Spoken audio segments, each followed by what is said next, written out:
So that was all the Russian government let them have. And then while they were there filming that movie, the Soviet Union collapsed. Oh, that all. Yeah. So there's stories about that movie. Anyways, welcome everyone. Hello. We're gonna disconnect from the finer points of Police Academy Mission to Moscow, and thank you for sticking through the Police Academy movie marathon tonight here on the Superstation. Welcome to another episode of What's on Joe Mind. You can see in the corner we've got another special guest tonight. He's got projects, and we've got PulseCon to talk about. So we got all kinds of stuff going on here in the hood. So without further ado, we're going to advise you to stick around through our kick-ass opening sequence. We'll be right back.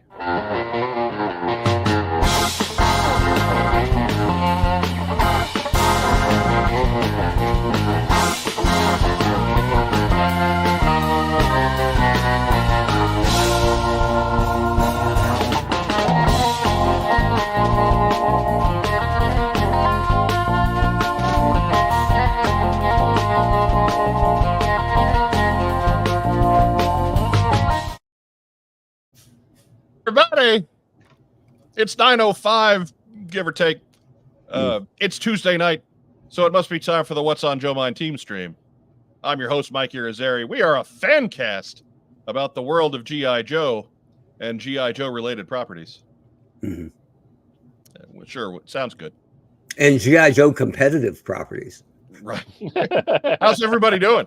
I mean, Yeah. the show's 50% mark now. I'm going to call that almost perfect. That's right. Yeah. Right, it's 25% purple guy. Can we get Mark Pennington? Hey, what happens when the purple man speaks? You do what the hell I say. So, mind yours. Can we get Mark Pennington? We probably could. Yeah. I mean, simultaneously. Yeah. I mean, right this second, that might be a bit of a stretch, but you know, maybe at a future time. We'll kick Racktime Rob out. I'll reorganize some letters in my name. We'll make it work. On a radio show I worked on ages ago, the host challenged the producer on air. Said, Gatos, you haven't booked a good guest in a month. When are we going to talk to somebody important? And my friend Gatos, who's still on the air in Arizona, said, you want me to get you somebody on the air right now? I'll get you somebody on the air right now. And then he went to his book and then got on the phone. And no lie, a minute later, the host said, joining us on the air, Yankees Hall of Famer Yogi Berra. It was the best pull ever. Okay. He just happened to have Yogi. He just happened to have Yogi's number, and Yogi was willing. And out of nowhere, Yogi was willing. You haven't booked me a guest in a month, Gatos. And a minute later, Yogi Berra's on the line. Hey, what's up, Tony? Oh my God. Yeah. I mean, if Yogi, all you have to do is say, hey, Yogi, can you talk for a minute? Yeah. And he's good. Yeah. I don't know if he can talk for just a minute. Right. Yeah. That's the problem there. It's not Kenny talk. It's Kenny limited to a minute. Very good pull. Anyways, here in the top row, in case you haven't figured out by now, that is former radio engineer, much like myself. Producer. I'm sorry, former radio producer. Yeah. And 2020 sports update guy. Right. I'm Mark Weber in the 980 Sports Center. This is what happens when you try to do it live, kids. Nah. But Enough of that crap. Yeah. Post. He's also the former head of marketing for the G.I. Joe brand at Hasbro. It's the Hot Show, Mark Weber. That's it. My radio days ended more than 20 years ago, and well, let's be honest, 20% of a tongue ago. So it was a slightly different voice on the radio. Still have a couple of my old sportscasts on tape, which are kind of cool to listen to. One where I tell you that Drew Bledsoe's going to the hospital, and the Patriots will start rookie Tom Brady the next week. So that kind of dates me a little bit. Yeah, but you know what? That one. I have a question. Yes, sir. Do you have a cassette player to play those tapes? Yeah, I actually have these digital. Not bad, right? Oh. But all my best promo work for the shows I produced are preserved perfectly on a digital audio tape, a DAT tape, which is about the size of 2 quarters. And no one has a DAT player anymore. No. So No, unless you are out on the jam band circuit selling bootleg tapes. That's Yeah. what they use there. yeah, There's some, that's all there's some right. audio files that collect that stuff, though. Right. Yeah, I'm sure I could get it pulled, from a professional service or something. You need to find yourself like a Blues Traveler fan, and make that happen. Yeah, that's a good point. I'll get on that. In the bottom row, our resident comic expert is on hand. It's the day before 2 comics come out, so what good is he here? But we had him on the show anyway. Crack Time Rob is here. Hi, everybody. I mean, Rob, you got to let me finish your intro before you jump all over it. One of these weeks, you've been doing the show now like 2 years every week. It happens every time. It's my spontaneity that makes it fresh. Yeah, he's excited. And anyways, the important part of our show tonight, our guest in the bottom right, on the Mark half of the screen. Yeah, that Mark other side. lesser side, the power. What, the downside. dude? Don't piss us off, or he'll turn into a hawk or an eagle, and I'll turn into a smiley face in a bucket. Mark Gerwig is back on the program of Mark II Design and the G.I. Joe 3D Printing Podcast. Thank you. Thanks for having me. Hey, anytime, man. Anytime. Always a pleasure. You're the only person from your show that answers my call. That's not true. I would challenge that. A whole And lot next week we'll have right. That's not true. I just wanted to say that to guilt them into finally making an appearance, because that's fair, because one of them is camera shy. Yeah. One of them is camera shy, and it's not Archwan. I don't have any contact info for Archwan, so. I think they answer your calls, Mike. They just answer them like this. Oh, this guy. Right. Yeah, jeez. But anyhow, I guess I should probably look at some of the live comments. I don't have any of those up right now. They answered, "Hola, Bert's Taco Palace." Cheapest Big Spender asks, are those the tapes with the Mungo Jerry intros? I actually used Mungo Jerry once. We changed places on the dial down to 550 from 980. Right. And so it's about as low as you can go, right? 550 on the AM dial. Well, And not we as high as you can go, but we absolutely blew out of the water some like ancient oldies AM radio, AM music station, right? right. And so I opened up with Mungo Jerry. Da, da, da, da, da, da, da, da, and then I did the record scratch and had my 2 hosts just screaming at each other, right? and then did old man voice and went, "Mother, what happened to our radio station?" It was gold, Jerry. It was gold. You interrupted them with Daniel Berry Sports Highlights. That's what it was. Hey, that was it. Is that on that tape? Should be. It's on an 8-track cart. So Yeah. if you've spent months of your life trailing the band Blues Traveler, contact Mark. Yeah. At Mark at markweber.com. Mhm. Yeah. He'd like it transferred to a wax cylinder. Yeah. If possible, yes. Get that. I would like it carved on the wall in hieroglyphics. No, runes. Ooh, that's good. That would be good. That's a whole other level of talent, though. I think you need more than just some Blues Traveler fans Yeah, for that. probably. I saw some thumbnail for some YouTube video last night going about some guy going, "Why do we use letters instead of runes?" And I was like, "Oh, God, Skip that. yeah." Right. I mean, I would make fun of these videos more often, but frankly, they usually have more hits than we do, so I Yeah. don't. My son is away at college, and he sent me a clip of, without getting too political, Donald Trump's Springfield pet accusation put to the Charlie Brown theme. And I can't even tell you how good it is. They're eating the dogs. They're eating the cats.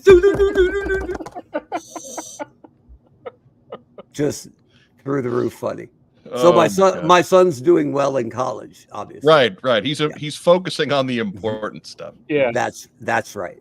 I mean, we know it's not because of any, immigration problems. It's because it's overrun with Cobra zombie cyborgs. That's a good point. I love the meme that went around of the Simpsons dog just going. Yeah, or the dog and the cat kind of giving one another the quick nod. The side eye, like, Yep. Time to start working together. That's good comedy. Anyways, before we get to again, good that Derek is isn't he minoring in memes? Yeah, and he's not very political, but he likes funny. So there you go. He's majoring in what? Civil engineering and minoring in memes. Yep. Man, I got deep pulls on this stuff, man. I remember everything. There you go. Anyways, it's time. Before we waste any more of your evening, yes, let's move on into community calendar.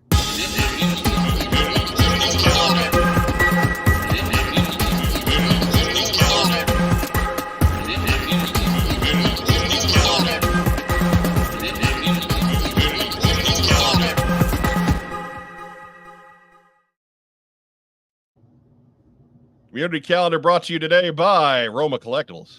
That's right. The toy store in Springfield, Ohio. Closed Monday, Tuesday, open Wednesday through Saturday, 12 to 7, and Sunday, 12 to 5.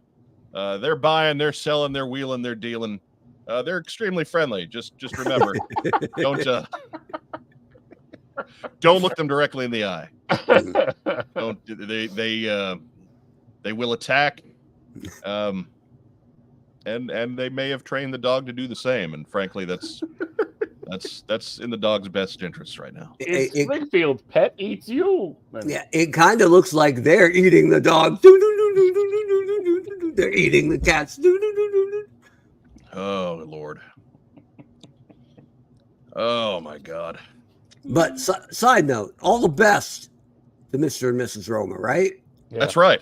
Absolutely. As Mr. Roma continues his fight against whatever kind of cancer it is. I don't know if I've got a label for it, but it's a bad kind. Yeah, it is. It was the pretty widespread kind, but he's doing much better now, and all of the tests are going in the right direction, and so there's good news to report on that front. Outstanding. That's the best news you'll hear not just on our show, right? Best news all day. Outstanding. On any show all week. PulseCon be damned. Yeah. Anyways. First up. Hey, this weekend, Iacon Expo is happening. It's in Tampa, Florida at the B&B Theater. Friday night, they are having a screening of Transformers 1, followed by a Transformers-based show on Saturday. Our good friend Roger Taft will be in attendance. That's why we got the Transformers show on the G.I. Joe podcast. Mm-hmm. Because it's got Roger, and it's got Roger's kitty. I don't think his kitty's going to be there.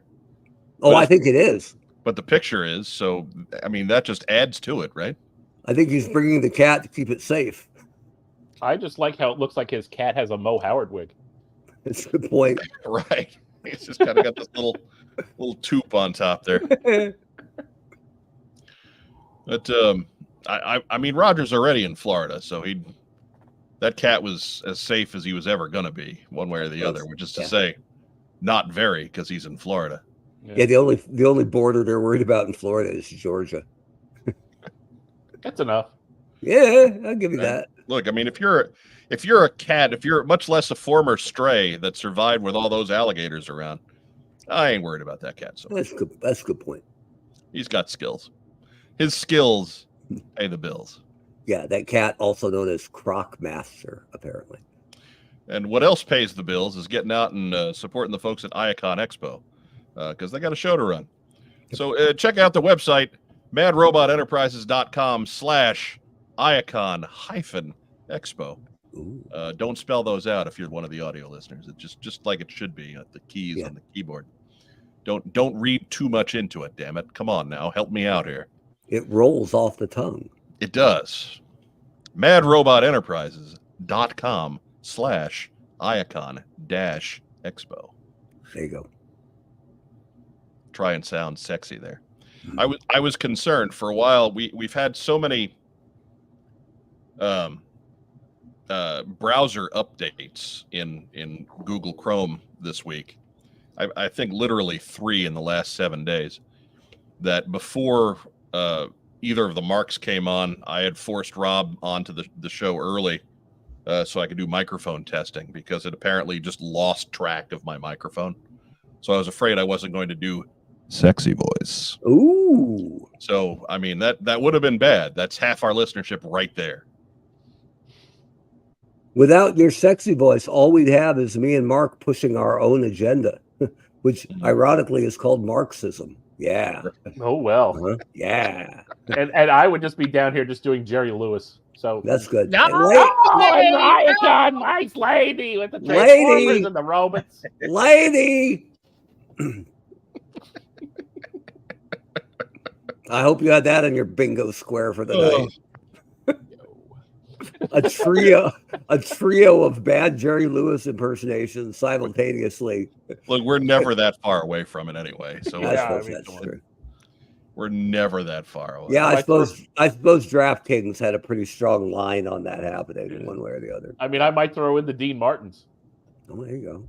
Oh, hey there, Jerry. Oh, pal. You have to drink right. When the moon hits your eye like Got a swizzle lights around, keeps it all fresh and cool going down that throat of yours. Ladies and gentlemen, Mr. Dom DeLuise and the Gold Digger Dancers.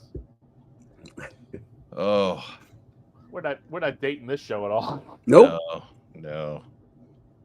Look, Mark's laughing. So You had me until like Gold Digger Dancers. Was that a thing? Yeah. He had Awesome. dancers, and they were called the Gold Digger Dancers. I'm not Googling it right now, but I will be shortly. Right. Right. Hey, man, he can 3D print anything. So Rec Ship has it right. It is the Roma Collectibles free swag cup every week here on What's on Joe Mind, especially during community calendar. Come on. Cheapest big spender is wrong. Foster Brooks. No, that's Dean Martin. Damn it. Dude, his avatar looks like Mickey Mouse kicking ass. I think it's what it is. It's like, get out of my house. Anyways, next up. The following weekend, Joe Lana's happening at the Gas South Convention Center in Duluth, Georgia. That is a 3-day event, September 27th to the 29th. Tickets and information are available to you at joelanta.org. They do have 3-day passes available, so you can feel the savings. Otherwise, I think it's like if you're just going Saturday, I think it's $50. Joe Lanta's a big show. I got big Joe Lanta news, by the way. What's that? You know how I said I wasn't going to be there? Oh, Still not going to be there. All right. But Valiverse will be there. They just showed off today our reissues of Trigger and the Garrison Cavalry will be making their debut. Got some cases shipped in way ahead of time. So they'll be debuting at that show. Excuse me. But also be available when the regular shipment comes in like November. But Well, get there. I have to go now. Get there early, right? You probably know a guy. I bet you could get a hookup. I'm just saying. I mean, Talking to me? Yeah. No, I'm totally going. Right. He's going to be there. Yeah. Okay. Doing a panel and everything. I'm just saying you wouldn't have to go because you're figured in, right? Yeah. That's what I'm talking about. I know some people. Yeah. I was going to try and toss it to Mark Gerwig to talk about what he's going to be doing at Joe Lana. Oh, so Mike, were you going to throw it to somebody? Yeah, the other Mark. That's the setup. That's a batting practice fastball. I just know if I throw it out there, a Mark is going to start talking. Probably me. Most weeks, I know that a Mark will just take off with it. Yeah. So in this time, we just have more than one Mark. I'm happy to field this one, even though I don't know what the hell I'm talking about. But if you'd rather, I can defer to the guy who knows exactly what's going on. Right. Defer. Okay. Pass on this one, Well, Mark. you lost Fair me enough. with that one. Yeah, fair enough. No, it'll come back around. Yeah. Mark Gerwig, what you got going on at Joe Lana this year? So we'll talk about some of it later, but so for the G.I. Joe 3D printing podcast, Mike Kleppinger and I, the Technoviper 3D, are doing our G.I. Joe 3D printing panel. It'll be pretty similar to what we did before, but we try and change it up a little bit each time, and hopefully we maybe reach some new audience members.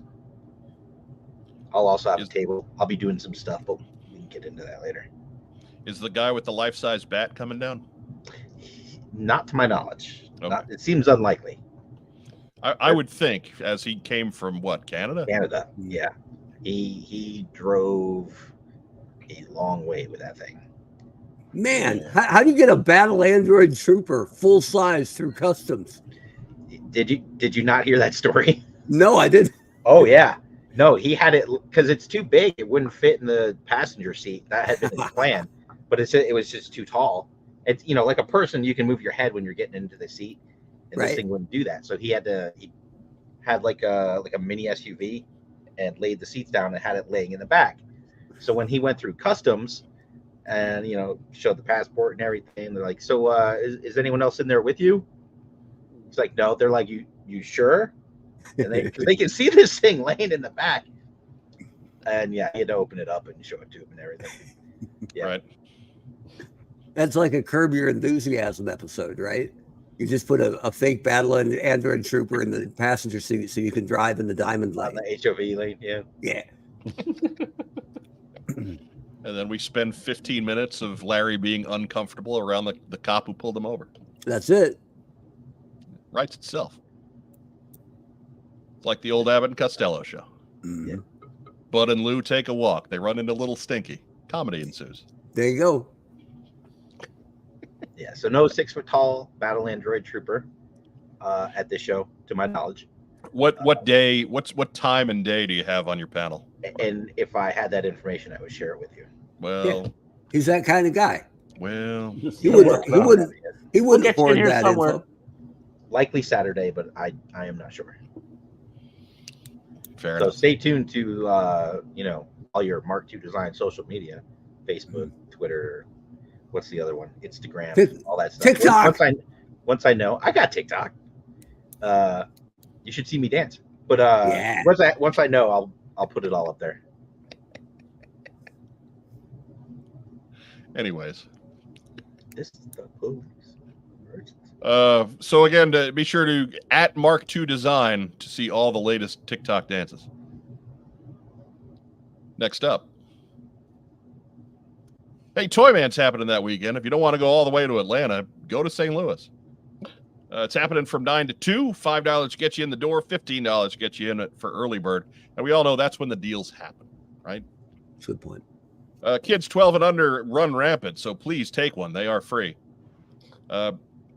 Remember to hug Dave Draper consensually.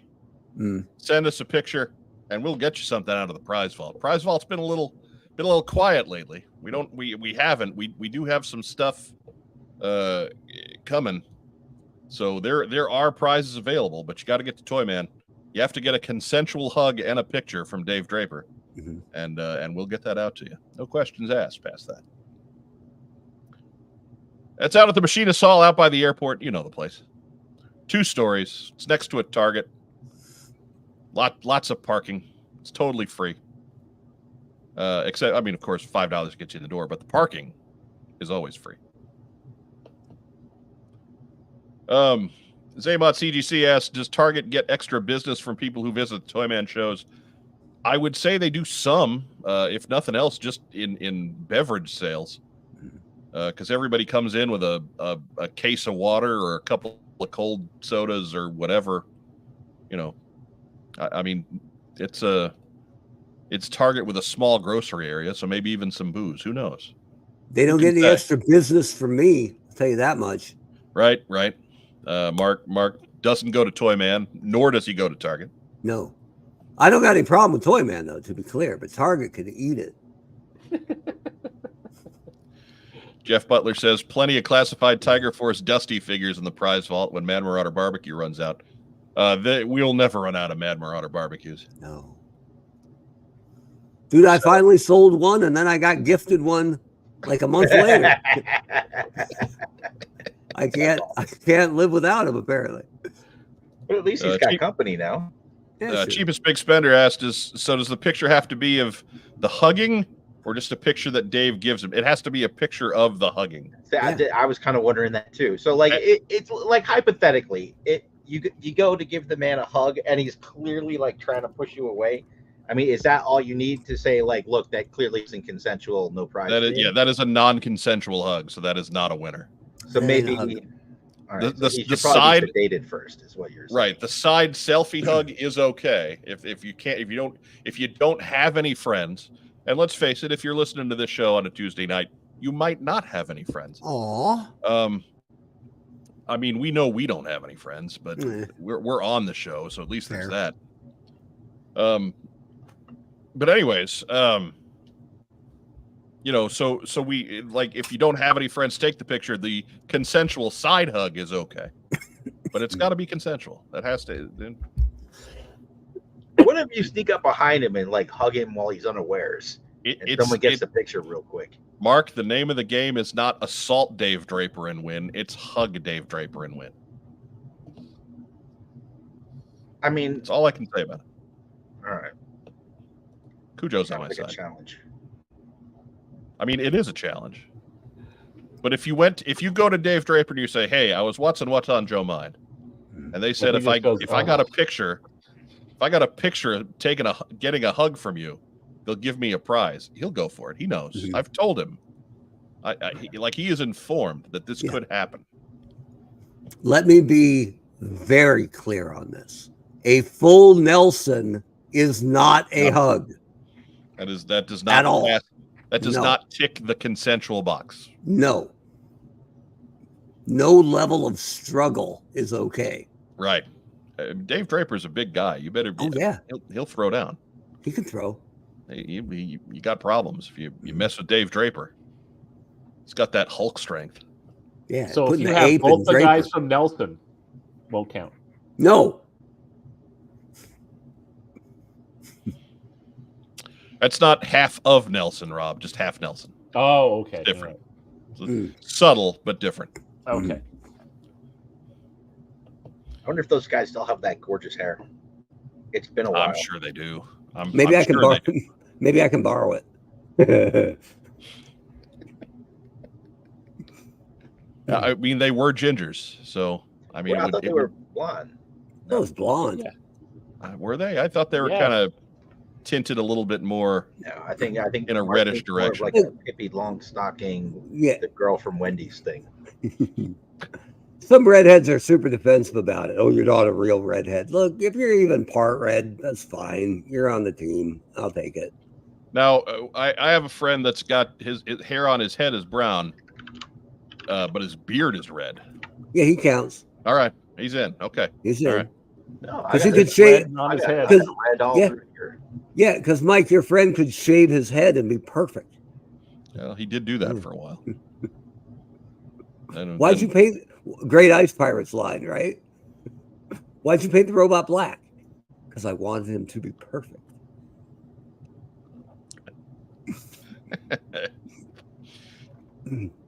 It's been a while since I've seen that guy. And last I saw him, he was going pretty bald, so he may have cleaned off up there. Yeah, there you go. And now he looks better than ever. Maybe in the club. Yeah. But he doesn't have a gnarled. I was waiting for. I'm sorry. He doesn't have a gnarled chickpea head like I do. He had like a decent, like it looked okay when he was shaving his head. So he'd be. I'm going for the full beard soon because my goatee is still mainly red, but the mutton chops are 1,000% silver, so I could look like Hollywood Hulk Weber. It's going to be great. There's Halloween. I'm going to come out to Voodoo Child. It's going to be awesome. And then when you tear off the black shirt to reveal the red and yellow underneath, you could play Real American. I think I'm going to tear off the black shirt to reveal the pasty, weird, purplish pink underneath. But well, it blind the children, sure. Hey, we're going to drive up viewership among the ladies. The ladies. That's right. we'll go like from. You need a sweet chest tattoo. Oh, that's a good idea. Yeah. Let me know. Like, I'll bring my stuff to Joe Fest next year if you go. I'll hook you up. Yeah, you know what? If I actually make that dive, I think I'm going to put my own personal logo right on my neck as a way to show that I'm a man of the people. Nice. Yeah. You don't need a job. that's the thing, though. At this point in our lives, you know, are we in the dating pools? No. Mm. Are we starting at the bottom of the career? No. Come on, get a next. Yes to both, actually. Hey, good point. Yes to My both. my So, wife is not. Thanks for that, Mark. Thanks for This that. is- It gives you street cred. Just a little Mrs. neck Weber ain't real down with the tattoos. Oh, that was solid. Oh, that's solid. She Jesus. did.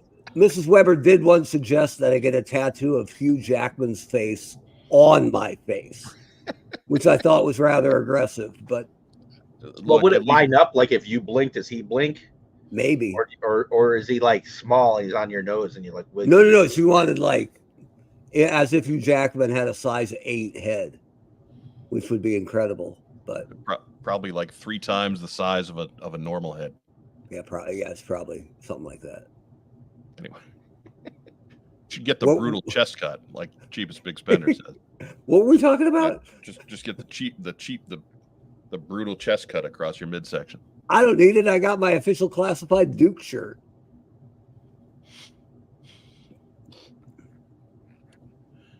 Dustin Jeffrey asks, huge Ackman? Yes, that's correct.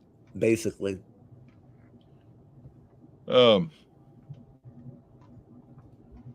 Figure Six Pack's asking, is it true that Hasbro is looking to relocate to Boston? I mean, they're exploring the possibility. It's something they've done on and off for several years now. So yeah. I mean, they laid off enough people to close their Providence office. So, Right. So Right. now they're just up in Pawtucket. But It's New England. You're never that far away from wherever the next city is.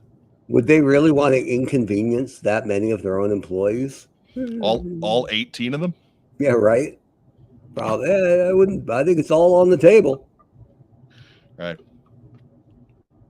Anyways, Toy Man Show happening Sunday, September 29th, 9 to 2 on the Machinist Hall. We'll talk about it again next week. No big deal.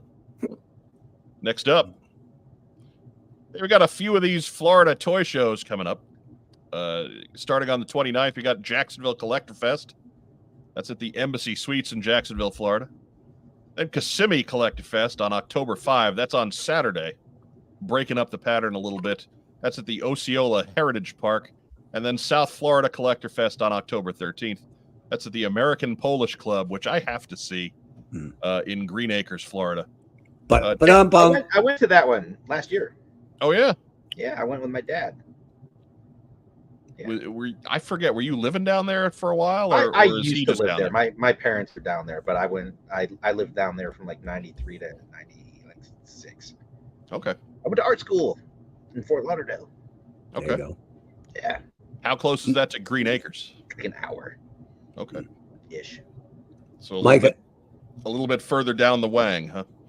with the what? No, that Green Acres is north, Okay. Further up the Wang. further up the way. I don't want to correct you, Mike, but I like doing it. Is it actually the Polish Club or is it the Polish Club? Maybe everything there is just super shiny. Either way, Having regardless- been there, it is not super shiny. it is okay. Okay. So So it's probably likely- Polish. Yeah. Polish. Probably Polish. Isn't Poland like our 5th biggest listenership? Some Yeah. months, yeah, some months. Yeah. I know at least a small portion of the $2.15 that Facebook sent us last month was probably in Polish drachmas. Yeah, the 15 cents. Or euros. That's That's not so cool. that's not as much fun to say, Rob. I know. Sure, it's factual, but screw that. Yeah, This isn't- factual versus funny, that's no argument. This is not a show about Polish economics. We get to fib about that sort of thing. $10 gets you in the door at all these shows. Again, kids 12 and under are rampant. They are free. 9 to 4 is the time on all of them. Parking and details vary by show, so be sure to check their Facebook event pages for those, or check out floridatoyshows.com for the full schedule. They are Mark Gerwig approved. That was unconvincing. He had the big thumb, but no grin. Yeah. There you go. I mean, come on now. You know, I like those kind of shows. Like those are the shows where you can you walk in not sure maybe what you're going to find, and there's some gem, there's some Right. some holy grail item that you didn't think you'd ever actually run into. I love those little shows, man. Figure Six Pack says the best wrestling move name is the Polish Hammer, which I guess whatever It's your up taste there. are. I'm kind of partial to the moss-covered three-handled family credunzel myself, but also armbar. That was a Perry Saturn production, wasn't it, Mark? I believe so. Yeah. The man who brought us the best Death Valley driver in the business. Yep, and ended up a slave to Moppy. Well, yeah. I mean, heck of a wrestler. We can't say much for his creative. Underrated. He could really Absolutely. go in the ring. Absolutely. Yeah, he was a beast. Yep. But Bart giving the history lesson. That's Ivan Putski was the Polish Hammer. Yeah, I get it. We know. His son Scott, I saw wrestle for WCW. He was terrible. Well, it's good to know that Ivan got every drop of talent in that family. Lord of the Flyers notes that pierogies make any expo better, and that's hard to argue. Yeah, I'd have to stand behind that statement. Yeah. So again, FloridaToyShows.com. Check out the entire schedule of Florida Toy Shows and Expos. It's all right there for you, including these 3 entries over the coming 5 weeks. Sure, we'll go with it. September 29th also has the Knights Hall Comic and Toy Show happening in Livonia, Michigan, just outside of Detroit. These guys put on a little show here in Indianapolis too, Mark. It's kind of what you were talking about. I walked in not knowing what to expect in this little Knights of Columbus Hall, and it was jammed full of cool stuff. I didn't buy a whole lot of it because I wasn't expecting to find anything. Right. So I was woefully unprepared as far as cash, but I'm going back. Anyways, this one's in Detroit, September 29th. That's from 10 to 4. Just $3 gets you in. Kids 12 and under remain free. They're crawling all over the place. You can get more information at knightshallcomicandtoyshow.com. As you can see, they're putting 8 or 9 of these together every year in Livonia, the fine suburb of Detroit.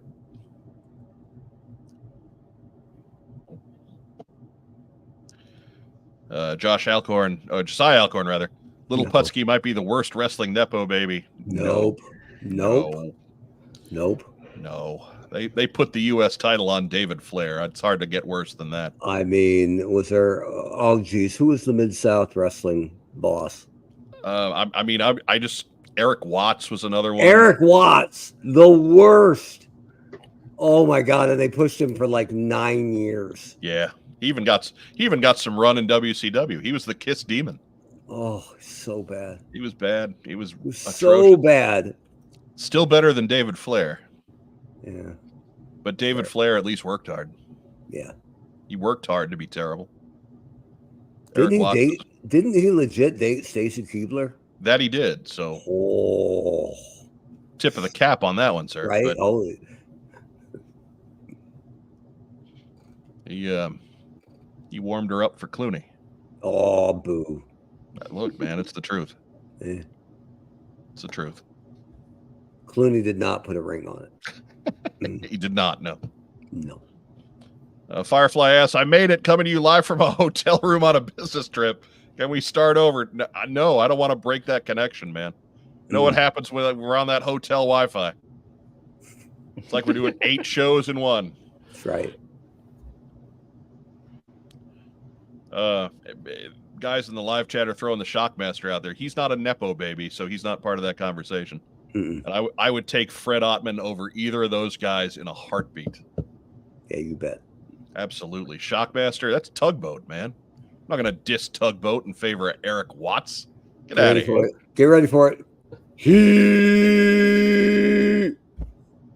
Tugboat. He wasn't awful. Nah. The stripes were a bad look, but he wasn't awful. Sounds like a forgotten Popeye character. Right. Well, that just made it. He was brought in. He was he was the rare monster guy that befriended Hulk Hogan, which just made it more terrible when he eventually turned on him and formed the Natural Disasters with Earthquake. He became Typhoon. Yeah. Awesome. 80s wrestling was the best. Yeah. And the worst, all at the same time. Yeah. On one moment you're getting guys like Macho Man and Ricky Steamboat, and the next time you look up, it's Tugboat. Yeah. It's Outback Jack versus Saba Simba. Ugh. Like, come on. Some consistency, please. What are you doing? Mark Gerwig, your favorite 80s wrestler? Piper. Yeah. All right, yeah, good. Again, right there on the good side, on the good list. When he passed, I said to my kids, there might not be a more popular wrestler, right? By the end, everyone loved Piper, right? Right. It's just so good, and no one even close to him since. He's got to be the best talker. Yeah, he was amazing. He was right? so good. Like there were guys better than him, technically speaking. Yeah, even in his day, like he wasn't much past throwing punches and kicks and arm bars out there. But my God, what a talker! So good. So like for me, because wrestling wasn't real big in my house, but when it was what was it called? The Saturday morning cartoon that they had. Right. Mm-hmm. Hulk Hogan's Rockin' Wrestling. That's what it was. And yeah, I like it. You realize that wasn't actually Roddy Piper. No, but it makes you go, who are these people? What am I missing out on? And like that's what got me to actually watch some wrestling. Got you in there. Okay. I love that they didn't actually have the wrestlers voice the wrestlers. Wasn't that Brad Garrett as Hulk Hogan? It was Brad Garrett as Hulk Hogan. It was the Uncle Phil was the Junkyard Dog. I mean, it was a cavalcade of stars in the voice talent on that show. Well, it was a DiC cartoon, right? They weren't paying. That's true. It was a cavalcade of before they were stars. They were barely animating. Yeah. Michael Bell as Randy Savage. I don't know, maybe. I don't think that's true, Mark. No, I made that up. Okay. there was no Savage on that cartoon. Oh, that's right. It was before he got to the Fed. That's right.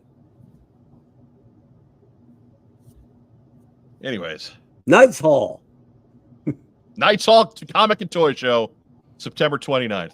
And then if you're really driven, you can come to the one in Indianapolis the next week on October 6th. What?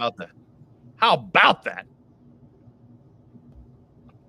They do a bunch of those here too. That's just a couple miles down the road from me and Ragtime Rob. Out at St. Mickey's KSC, $3 gets you in the door. Same rules apply. 10 a.m. to 4 p.m. Kids 12 and under are free. Get all the details.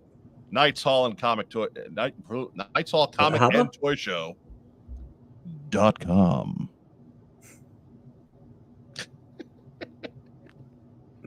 It's a long day on Tuesdays. Long day.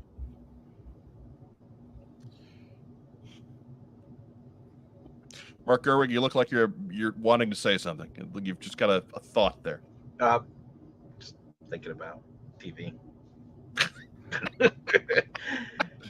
No, I took myself down a cartoon rabbit hole. Sorry. Something else to Google after the show. So I googled the Gold Digger dancers, and apparently there's been multiple iterations, like across absolutely things. Yeah. Is that like Menudo? They just age them out and replace them. No, I mean the Dean Martin show ran for a while. Well, it seems like he didn't necessarily own that name, so that name got around. So the name changed. It was just Dean Martin's something dancers.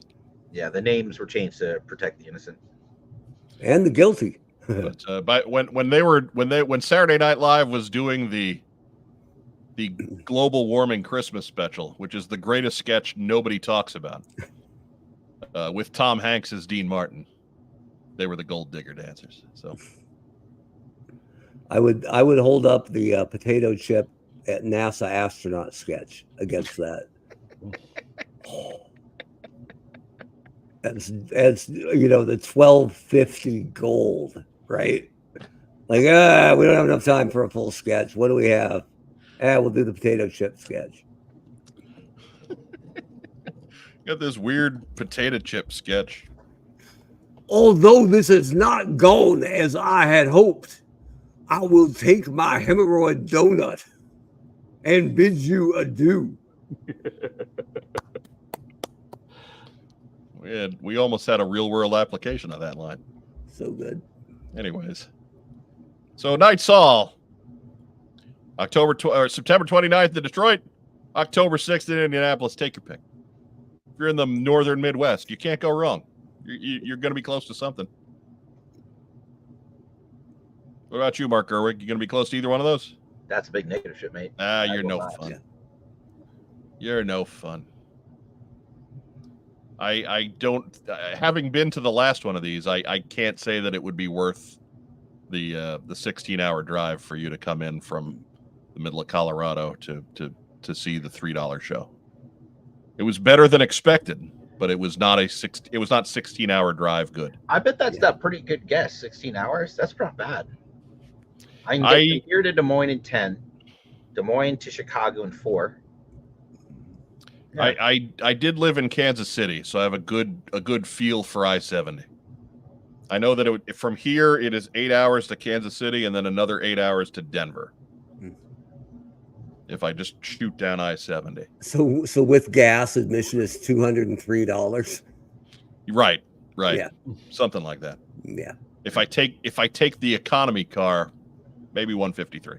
Plus, I heard the 70 is jammed right now. No, it's just in Indiana, I-70 isn't jammed. It's just under construction. It's constantly under construction, and then the parts that aren't under construction could be under construction.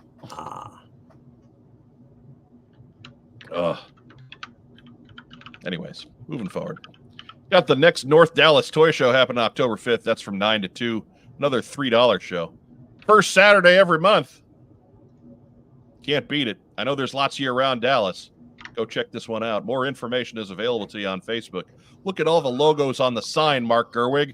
How many logos are on the sign? I'm gonna be honest, it could do without the Funko. The answer is 8. 8 logos on the sign. The North Dallas Toy Show logo doesn't count?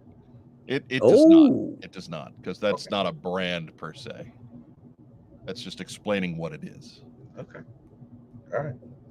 They can update the DC one. Right. They can put the good DC logo on there. Not that crap one that they got rid of. Racktime Rob is excited today because apparently in October they're going back to the classic DC in a circle logo from the 70s and 80s. He's beside himself. He's going to get that tattoo on his neck. It's going to be good. There we go, right there. Yeah. Right there. Just so make sure that you get enough of it sticking up out from where your collar would end. Yeah. So that everybody knows that there's something there. Yeah. But they're not sure what. But they're not sure what. Yeah. You're Just so mysterious, likely a badass. Yeah. Yeah. Yeah. Just know that no matter how buttoned up and dressed up you are letting people know you are capable of rotten decisions. Yeah.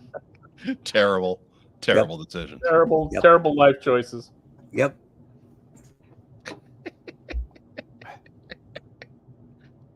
Oh my goodness. And then on October 12th, we got another one of those inside pitch promotion show. This one's happening at the Metro Convention Center in Hickory, North Carolina. 9 to 4, $5 gets you in the door. Kids 12 and under are free. Parking is also free at all inside pitch promotion shows. Get your information at insidepitchpromo.com. Hello. Hello. I'll tell you what, like, no kidding. I asked you about this. If I can get you to introduce us at a panel next time we're co-located at a show, you should do it in that voice. That's hot. This voice. Yeah, that one.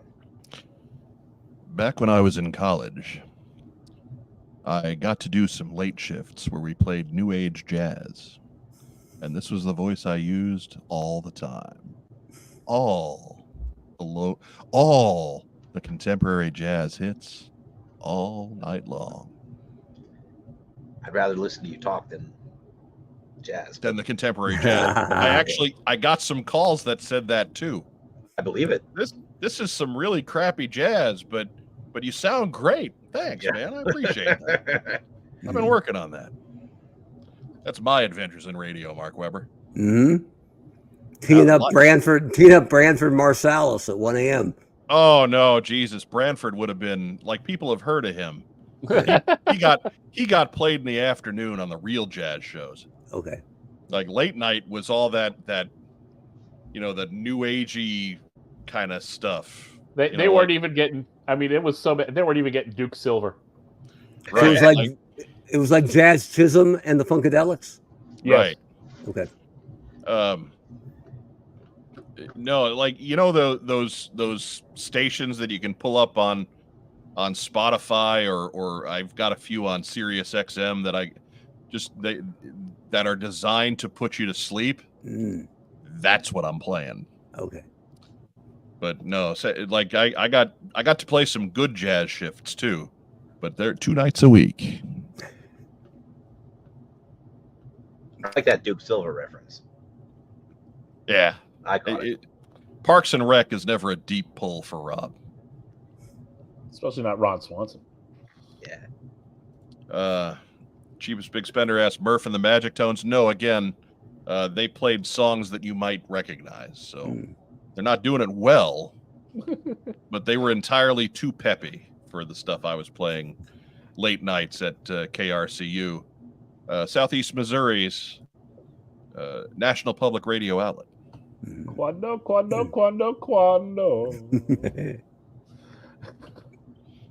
Rachel Salinas has it down. I know all the Windham Hill hits. That I did. You bet I did. You bet I did. Usually working those shifts, I would go in and disc jockey and it was the old days, so we were popping in discs manually. We had 3 CD players and would just kind of go click, click, click. But in the in between times, I would get up and record songs from the good jazz albums onto Tapes in the production room. So that's what you can do when you work at a radio station at 2:30 in the morning. These are the things you can accomplish. I wasn't selling it. I'm not pirating it, Rob. It's for my own personal consumption. It was the 90s, man. What else did we have? They're all on a DAT somewhere. They're all on a DAT. Yep. I do have promos. Not only I do have some on a DAT, I have some others on a reel-to-reel thing. So I'm going super Stone Age. I specifically put some stuff on a reel just so I could say I had stuff on a reel.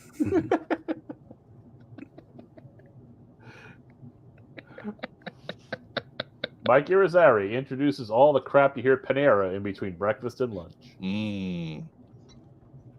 Yeah. That's what we got on community calendar. Good Lord. Hey, we're still ahead of time. Wow. Somehow. I mean, community calendar is long. Okay. There's a lot of shows this time of year. Everybody is trying to get those shows in before it gets cold. So you just got to bear with it. It's not that we're doing too much in community calendar. There's just a lot of shows. Anyways, that's the end. Community calendar. Community calendar.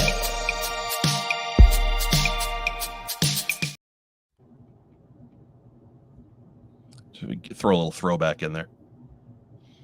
It's the one that started it all in the AbsorbVids Deke era.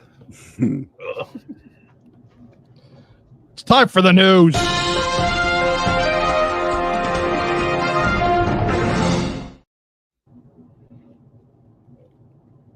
First news item.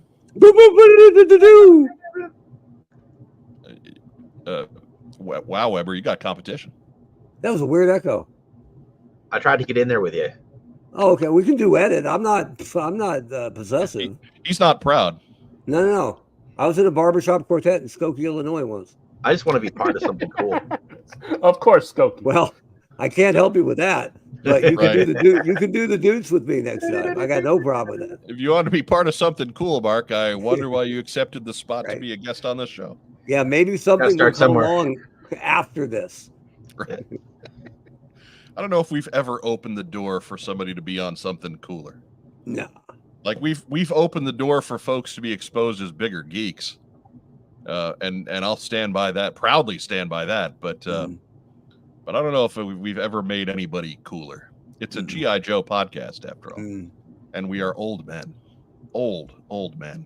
We are a fan cast about the world of G.I. Joe. yeah, G.I. Joe. But we're actually going to give us the biggest news item right up front this week. Look at that. Stay- PulseCon 2024 was Friday. Mark Gerwig, did you watch? I didn't watch it live. I watched it later. But All right. I didn't watch the whole thing either. No, I didn't either. I caught the Joe portion, and then I watched about 10 minutes after that, and I realized, why am I still watching this? The Joe stuff is over. And I turned off and watched something else on YouTube. What can I tell you? Racktime Rob watched the whole thing, though. He's in all kinds. No, I did not. Oof. Racktime Rob was... I watched the Joe. I watched the Marvel Legends. What about the Robots? Did you watch the Robots? No, not really. I skimmed through the Robots to see if there's anything interesting. It looks like it's a lot of reissues that they announced. So. That's kind of the Transformers. I think that's the tagline for this year's releases. I think it's Transformers reissues in disguise. Transformers. You've Toys seen you'd already bought. You've seen this shit before. The Transformers. Buy it again at your favorite store. Although one of them was Cosmos, which no one did see that before. So Right. even though he had been technically issued. Right. I may have to get that Cosmos. He's pretty neat. Yeah, he's badass. I love chunky Cosmos. They redid him. He was a little bit sleeker and more streamlined for a while, and that was cool too. But I longed for chunky Cosmos. Anyways, bringing the show to a screeching halt one more time with my thoughts on Cosmos. Mm-hmm. And not the Carl Sagan show. Right. We're only talking the G.I. Joe segment of PulseCon. So if you're here for any other portion of that particular presentation, we can't help you. This just in, I finally got my pre-order to go through. Anyway. Right. That's a whole other thing. We'll talk about that later. Yeah, right. Maybe. But we're not going to take this in order necessarily. It's just going to be the stuff that was covered during the Hasbro presentation. But of course, we knew this boy was coming. The PulseCon exclusive was Starduster. He retailed $34.99. I think still available for pre-order. I don't think this is sold out yet. A lot of it is not sold out. A lot of it is still available. So I think they learned their lesson with Mindbender a couple years ago, and not to undersell on PulseCon exclusives. But anyways, they did a whole thing where that Cobra Valkyrie was stealing Starduster cereal, and he got in a fight, and it's the most charming, the most wholesome and charming thing I've seen on a toy show in many months. So I recommend that you head over to surveillanceport.com and catch all the stills that he's got posted from that portion of the presentation. But and then if you haven't ordered Starduster already, he's still there. head over. He's Yeah, still Jerry, there. go check him out. That box is part of the gear. I think you punch it out of the cardboard box itself, like the packaging. I think it's the part of liner. that. I think they said on the inside. Yeah, something. But it's there. You can make your own G.I. Joe Action Stars cereal box for your own Cobra Valkyrie to try and steal, and then have Starduster violently kick in the face. Mark Weber, can you kick somebody that high in the face? I mean, I tried to play soccer today and fell on my face. So I'm feeling every bit of the 51 years right now. I'm not kicking that high. Mm-mm. All right. Mm-mm. All right. Mark Gerwig, how about you? There was a time I could kick somebody in the face like that, Mm. but it's been years. It's been years. I think I might pull something important. If we want kicks that high, we'll bring in the gold digger dancers. Bring in the gold Yeah. digger dancers. Yeah. Oh, hey, they're itching backstage for a chance to get out here and show this stuff. That's a good time. All right, come on out here, ladies. So again, if you want to see more of the serial shots, head over and visit our friend Eric at surveillance-port.com. That's right. So Rachel Salinas notes that he's practicing gender equality. That's right. I was wondering if anyone was going to bring that up. Look, man, she's a terrorist. If she's signing up for that work, she's going to get kicked in the face. Mm-hmm. You know, I don't see a problem with that. They're at a photo shoot for a cereal commercial. Somebody in costume, just taking it on the chin. Right. Look. You don't take the man's G.I. Joe action stars. Mm-mm. Clearly, That's fighting. I think time. he might have a problem. Maybe. Anger management. I'm sure he does. I'm sure. I think he had a problem, but then he got his cereal back. Yeah, Now it's he was all having a good. sugar crash and got really cranky. Right. He Yeah. seems to be quelling the voices in his head. Yeah. That third picture there. Zaybot CGC asks, how rare is a 3-inch Starduster? That you mean one of the original ones? Pretty rare. They're not super rare. It's more rare to find one in really good shape with all its stuff. That's rare. But there's plenty of the figures themselves out there, and there's like 4 or 5 different versions of it. I'd have to double check yojo.com for. I think there's 4 variations. Yeah, I think they used to consider it 5, and then they took one off the board, and I don't know. I get it confused with the Steel Brigade stuff all the time. Yeah, So there was one with Buzzer's head that they recently disavowed as a custom. That is not legit. No. Buzzer is out. They called him Chef Duster. Right. Not real.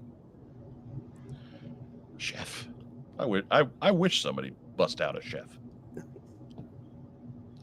Anyways.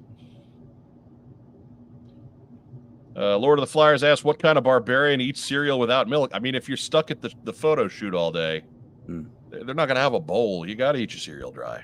Oh, The correct answer to that, Derek Weber. Yeah. Does not like milk on his cereal. I So think, weird. Isn't that why you kicked him out? So weird. No, he's got to go get a degree to pay for my long-term care. That's fair. That's right. Yeah, and stop sending me memes. Do your homework. If there's a little left over, can I work in that deal?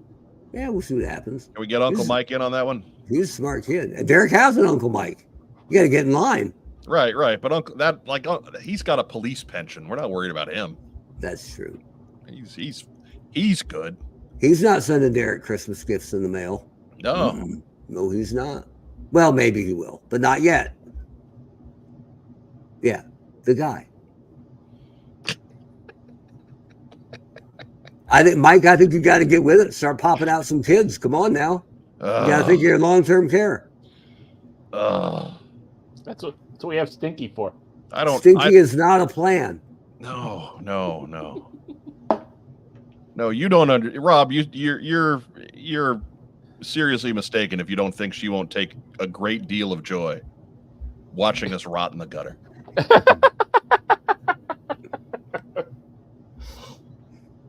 She'll give us enough to keep us alive. Yeah. And that's it. Here's a bus ticket to the home. Here you go. And it's the crooked one we saw in 60 Minutes. She'll probably pay for one room and make you both stay there so she can visit you at the same time. Yeah. That sounds like Yeah. Bunk beds. Yeah. No, I think I'm just going out at that point. Yeah, it's totally fine. And the episode before they send us to the home, that'll be the last episode of What's on Joe Mind. My brother and I stayed with my dad in New Jersey one summer, and he had bunk beds for us. And my brother, who's 6'5" or 6'4", just called top bunk because it was easier for him to get up there because he's tall. Right. And the very first night I was laying on the lower bunk and he jumped up on the top bunk and it made this terrible creak. And all I saw was that Stooges cartoon, right? Where Right. Curly goes top bunk on the triple bunk and kills his brothers. I don't think I ever moved so fast in my life. I thought the end was coming right then. Or that scene out of Step Brothers. Yes. Right. Why'd you let us do that? We made bunk beds. Oh my God. Yeah. So anyways, surveillance-port.com. Check out all of the Serial Saga photos. There's 10 or 11 of them. So you get to enjoy yourselves. Do it later. Do it after the show. Don't do it now. Do it later.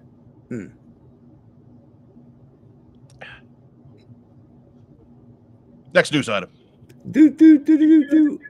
Also happening on PulseCon.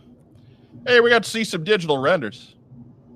No name only reveals, which was a little annoying. Made this feel a little bit light when we don't have things to look forward to for next year. Unsettling, I'll say.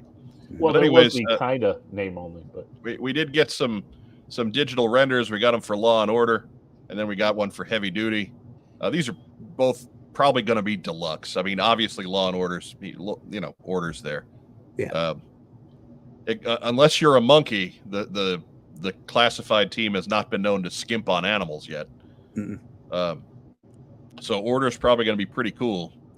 And he's got his angry boy head and his good boy head. So we're happy. But that's going to be a deluxe figure. Heavy Duty's got that giant ass laser rig. So I wouldn't be surprised if he is a similarly priced item at $34.99. Yeah. But they did a good job there with him. He's got his regular head, and then he's got his 90s head, complete with flat top and lines shaved in the side. That's pretty nice detail in there. I do kind of wish that he had something that he could just hold in his hand, but whatever. There's plenty of other spare guns laying around that you can find one somewhere. Mark Irwin, do you know anybody who makes guns that might go with Heavy Duty? I've heard of, there's this dude that 3D prints stuff, sells them on his Etsy store, and then there's another third-party guy, I think it's Mark II Toys, has the best weapon sets available.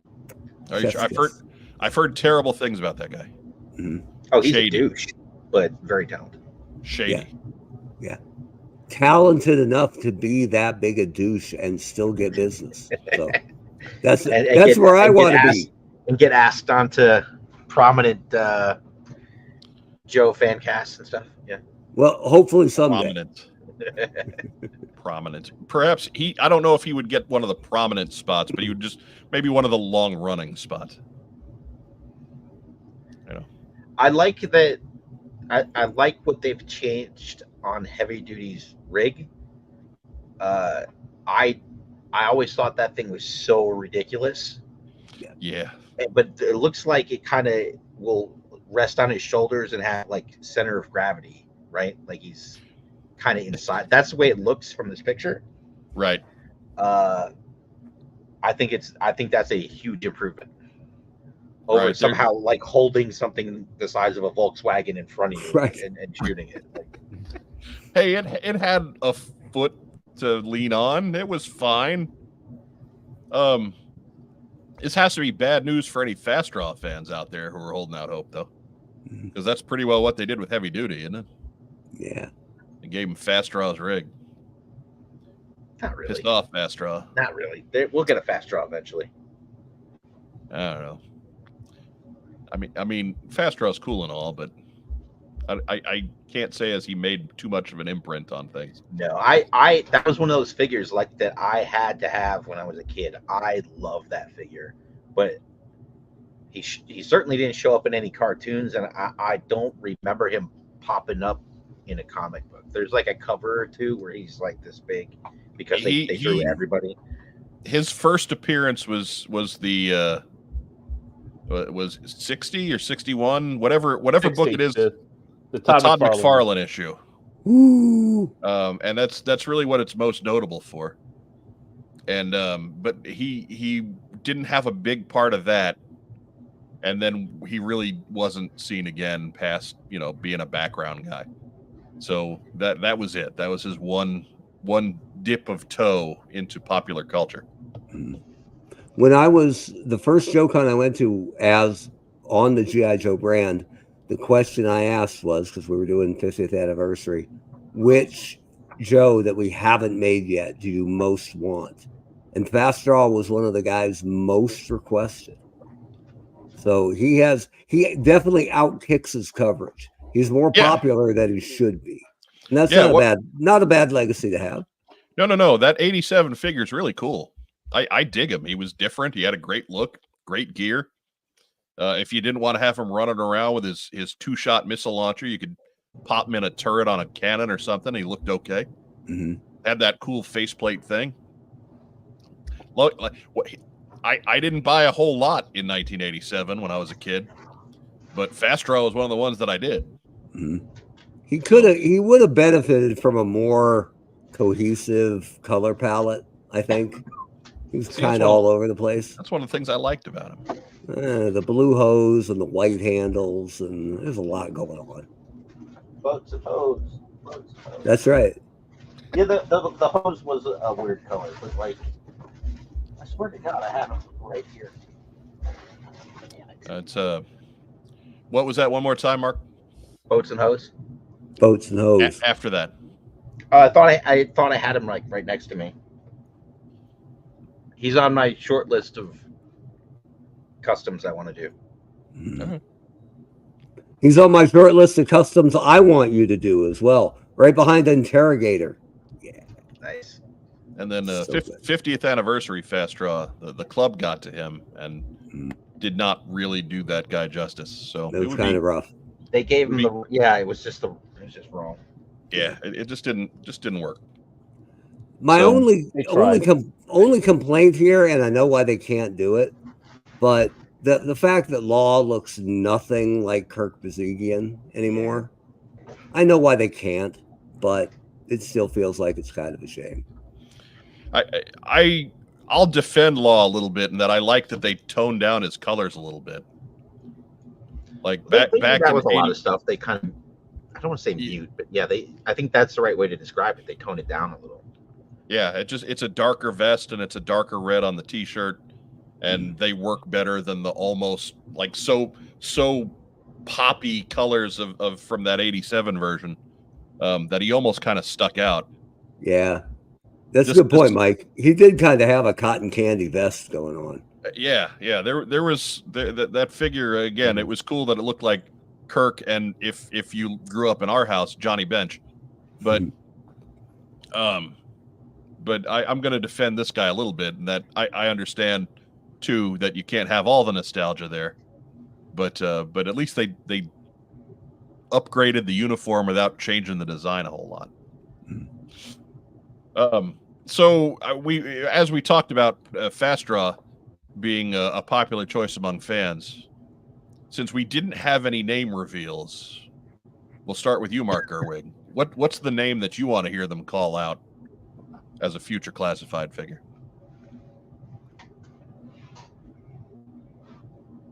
It's a little tricky. I have stuff I want to do. I don't want to. You don't want to jinx it. I don't want to jinx it. Should we skip you and come back? Yeah, skip me and come back. It'll probably be Fast Draw, but I'll think of somebody else. Rack time, Rob. All righty. I am going to say, you know what? I will say Mainframe. Okay. Good one. Mm-hmm. Mark Weber? Interrogator. I mean, he's my guy. And I think he looked fantastic as a classified fig. So, yeah, I think that's a guy that could do really, really well. Because, I mean, obviously the look is good. But then as far as what kind of accessories you put him with, nobody's going to care so long as it's not an egg beater gun. Yeah. So it clean slate at that point. You could have that guy come with anything and it's going to work. You bet. Yep. I, of course, everybody knows my answer. It's always Flash until they make Flash. So Mark Erwig, back to you, man. Well, then I will go with the Target. Oh, Yeah. Mr. Crash into the Earth guy. There you go. Mhm. Yeah, falling out of the sky, not burning up in the atmosphere. Yeah, But there's yeah, a like lot we can fill out the iron grenaders, and I'll be very happy. We can do some dark. There's all kinds of physics answers to be accounted for with the Target, but he does look cool. Yep. Yeah, I like the ferret too, the demon driver. Mm-hmm. I really when I actually had that when I was a kid. I love that thing. Yeah. Yeah, he was a better figure than the demon was a tank. Mm-hmm. I love the demon. See, Destro's thing lands on top of it. Dude, the look, demons. That aspect of it is cool. I'll give you that. But past that, it's like What was the other one? The Razorback guy drove, yeah, or what's it called? Razorback, the orange like elevating tank. That thing sucked. Well, it was like yellow, right? And it was. sucked. I thought it wasn't. It was the Razorback, wasn't It it? was the Razorback. Oh, It it had came the with bubble. Wild Boar, right? Yeah. Wild Boar. Yeah. Who had the worst helmet ever. I can't picture him. He was mainly red with a black torso, like gold buggy goggles, and a dumb black helmet with a peg on the side of it to put a hose into. Because they needed to put bad ideas directly into his brain. He's So not if a good you're- sculpt at all. He's terrible. No, if you're watching this segment and you are clogging up our live chat with your choices, by all means, put them down in the big boy comments down below and help us out. It's taking just as much effort to put them over there, where I'm not going to put them on screen, as it is to put them down below and help the channel grow. My brother had this thing, and I have just no memory of this driver because he's so forgettable and terrible. He is the definition of low effort design on the driver. Yeah. It's not entirely true. I'm going to put some of the comments up. From the Armadillo School of Design. Yeah. Well, he's so bad he's unforgettable. Greg Augustin figured Law would have Astros colors, but he doesn't have a trash can, so no, you wouldn't do that. Derek Holloman wants to see Jap, Short Fuse, any of the original 13. Okay, there's about half of them left, so plenty of choices there. It's a little weird that there's so many of them left. Mm-hmm. Right, and I I get spacing them out. You don't want to throw them all out in the first 4 waves, but we're deep into it at this point, you know. Right. I'm a little surprised that we haven't had any kind of initial announcement on a Flash figure, because he's kind of popular, but again, a bit of that fast draw popularity, that sort of effect, really. But yeah, I don't know. I'm a little surprised. Daniel Rodriguez with a comment that sent me sideways. Oh, that one's good too. Cheapest Big Spender, of course, had Sky Patrol, Sagat, and Tiger Force Toll Blue 2-pack, which is for the win, by the way. That is championship. Who is that again? Daniel Rodriguez had me thinking, because I'm a big Steeler fan, right? But I assume Steelers not getting made unless they do a HasLab Mobat. But if they do they have to give him the Worlds Without End Reefer Madness face? Right. They have to. Psycho hands, so you can make him run around with the high knees. Ah! They have Skeleton, Clutch, Steeler, and Grunt They from gave Daniel Rodriguez. they gave Quick Kick the crunchy bar. Yeah. They got to Right. give Steeler like the I'm going crazy from Bud Yeah. Lights. Right. Yeah. The sunken, dark, googly eyes. Yeah. This beads of sweat somehow. Dude, if they actually used googly eyes, that'd be the best thing ever. Toy Bounty Hunter Head. on the Razorback driver. More like Wild Boar, am I right? Yeah. Oh, You audio listeners are missing out because that was funny. I gotta go find the where is it? deep in the sound effects. There we go. There you go. Get the rim shot in there. I like Blue and Dragon's want too. It's a good one. Lone Dragon is waiting for the SVU repaint where Law looks like Ice-T. There you go. It's not bad. Did Ice-T lose any? Did Ice-T lose any street cred by following up his Cop Killer album by playing a cop on TV for the next 20 years? I don't know, 30, man. 30 years? Excuse me? They paid him enough that he may not care. I'm sure he doesn't care. But does More of that a mean body Order count looks like fan. Richard Belzer? right, Richard Belzer. he's pals with Belzer. So what else? You can't ask for more. That's fair. The guy who was assaulted on television by Hulk Hogan's hand. That's right. That's right. Yeah, he's pretty much reached the top of the entertainment food chain. About the only thing left for him is to get a Christmas Vagoda for the house. Okay. You're not familiar with the Christmas Vagoda? It's pretty No. good.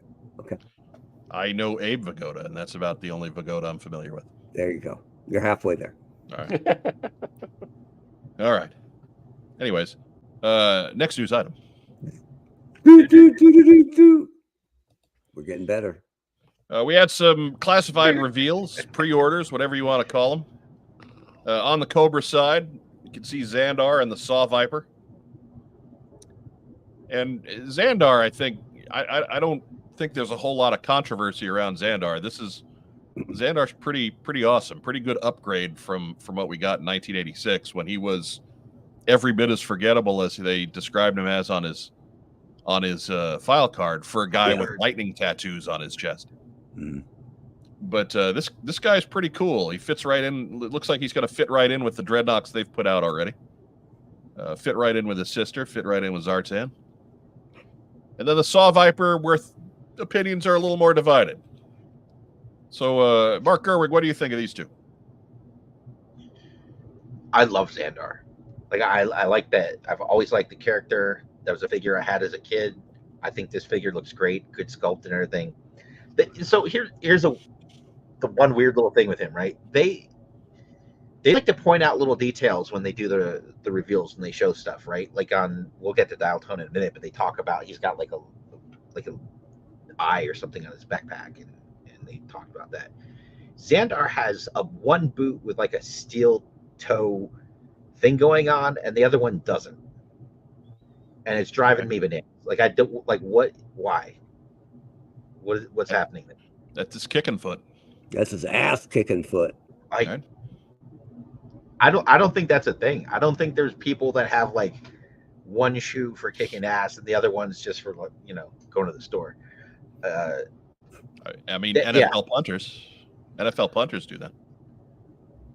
They have one regular cleat, cleat, and one really skinny cleat. Okay, I stand corrected. Maybe he broke the other one off in somebody's ass. There you go. Right. Yeah. So, I think Xandar looks absolutely fantastic. He's looking forward to the that one. Dreadnoks. I've got a shelf of Dreadnoks over here. Like I'm happy for him very much. Saw Viper, a little bit. I think the gun I don't like. Yeah, I got some issues there too, but we'll let Mark Weber take a turn first. Oh. So I didn't watch the live stream, and I kind of take issue with podcasts where, like, I'm a Cornette fan. I listen to the Cornette podcast, and half the time they go, "Well, I didn't watch Raw, but we're going to talk about it." And it's like, don't you do a wrestling podcast, right? Maybe you should watch the content. Right. So I am never going to try to come off as holier than thou, especially because most of the people on the Joe team are guys I worked with and are friends and people I like. Right. But, and we're not passing judgment on them or their presentation. Yeah, no. You get to talk about the figures. Yeah, I'm just saying. A couple of years ago, I realized that it was just painful for me as a guy who had that job and lost it through no fault of his own. It was just hard for me to watch. So I don't watch just by choice, right? I'm not making a statement. It's just I'll get the news later, and that's not a statement against the Joe team at all. So don't twist it. But because of that, I didn't know that the chainsaw was removable from the Saw Viper gun, which apparently it is. So someone posted up a picture, and I said, if they'd have made the saw removable, I said, I don't like the saw. It should have been made removable. And then someone posted a picture of him holding just the saw. And I'm like, oh, okay, cool. Right. Oops. Good deal. Yeah, I don't like the saw. It's cute. It's unnecessary. Not my thing. But if it's removable, it's harmless, right? Don't like it, don't use it. Okay, fine. There is the sense online of, well, he should have come with the 12-inch scale machine gun that the figure came with originally. And that's not true. Correct. No, he shouldn't have. That was a mistake from jump. That was the most obvious thumb-ruining weapon of all time. Yeah. Even as a kid, I saw that and went, that's never going in his hand. Nope. Absolutely not. So you get the spare one out of the accessory pack. Here you go. Legit, it was a 12-inch scale gun put with a 3 3/4-inch fig, right? I think it was a 1/12 gun. So I think it's actually I think that gun is in scale with this figure. So finally we have a use for it, which is fabulous. But that doesn't mean this figure should come with a 12-inch scale gun. No, that's not right. That's like having Brad J. Armbruster on the window again, right? Or no, J. Brad Armbruster. Yeah. Like, no, fix it. Fix the things. So I love them both. I think they're great. And the fact I don't like the chainsaw, but it's removable, so it's harmless. It's bonus content. How can you be mad about that? So I'm in. Love it. Right. I Saw Viper was he had a great, we'll call it great, just a very important moment in the comics, right?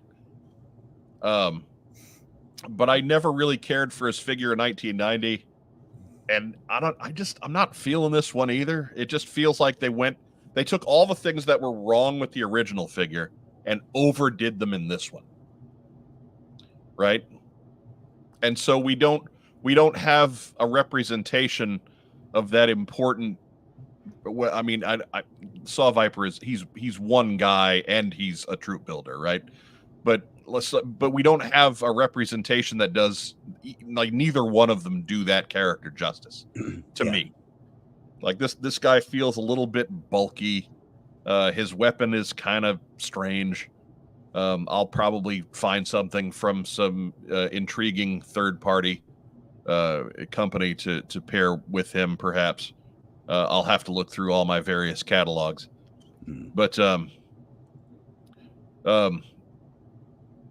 I don't know. I picked up a Saw Viper, but just one. Like that's the first time I've done that with a troop builder. I've either ignored them or I've bought 3 so I can have a squad. And the Saw Viper was just like, well, you need one, right? He's important enough that you got to have one, and so I got one.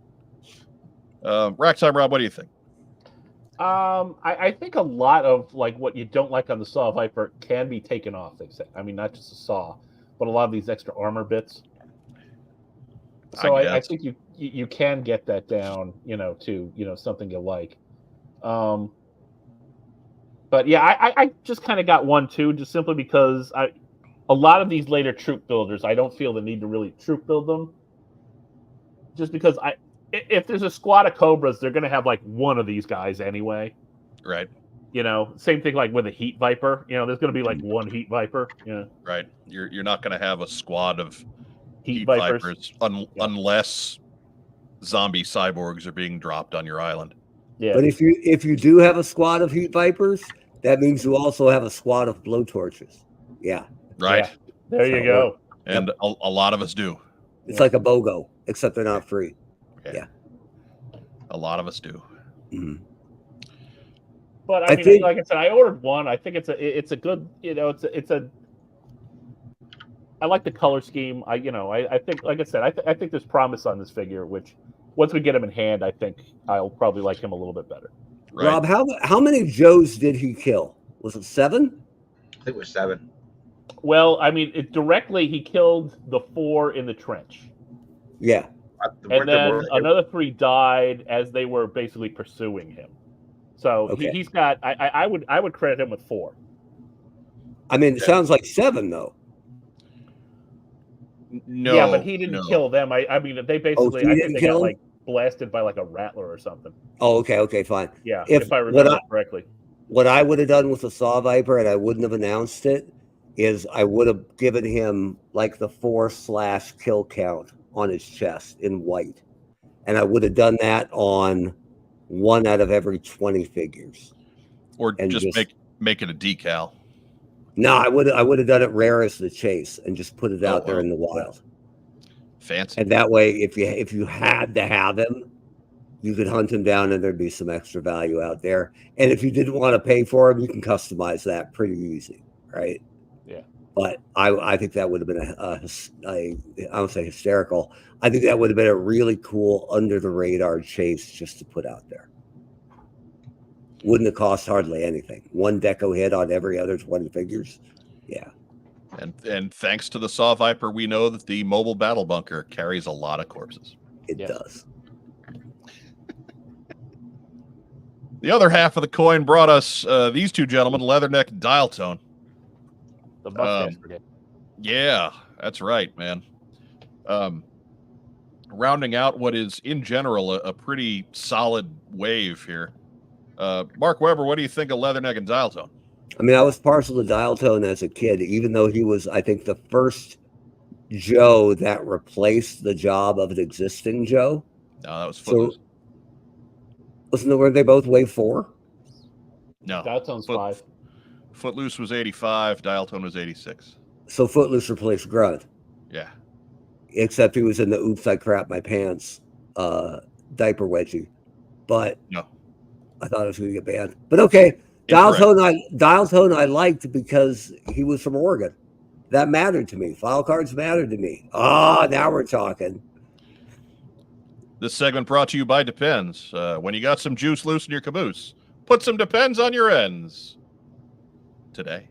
It's nice to see former Arizona State coach Todd Graham found work. So it is. A lot of times guys don't come back from getting fired from those high profile gigs. I mean, God knows he wasn't meant to be a football coach. So male model is apparently more of his proud, man. That guy's proud. Yeah. Worked for Jim Palmer for years, remember? I love him. But I was really excited as a kid that finally there was a Joe from Oregon. And Dial Tone was different enough from Breaker that I wasn't mad at him. Now, this one apparently comes with a belt sander, which is an interesting choice. But no, he's all in to me. I always liked the Joes that were a little more realistic military, even though he's got a weird robotic backpack. Right. But the overall loadout, the look of the figure was very military to me, and Leatherneck obviously the same way. So these guys, I'm totally down with these guys. Very happy, very well done. Yeah. Mark Erg, what do you think? I think these are both great. I think they're really good. I was really impressed by, I mean, every wave, there's one figure that got more attention than the others. And in this one, to me, that appears to be Dial Tone because of the detail in his gear. So specifically, what did you think of the backpack with the fold out and the different? I like that I camera. like the update that they did. If you had a radio pack like that, you're I don't know if there's a different picture, but they've put it inside a cloth or a leather pouch, the bottom half of it, which is something you would do to protect it. I like that it's got the a fold out keyboard. That's a nice touch.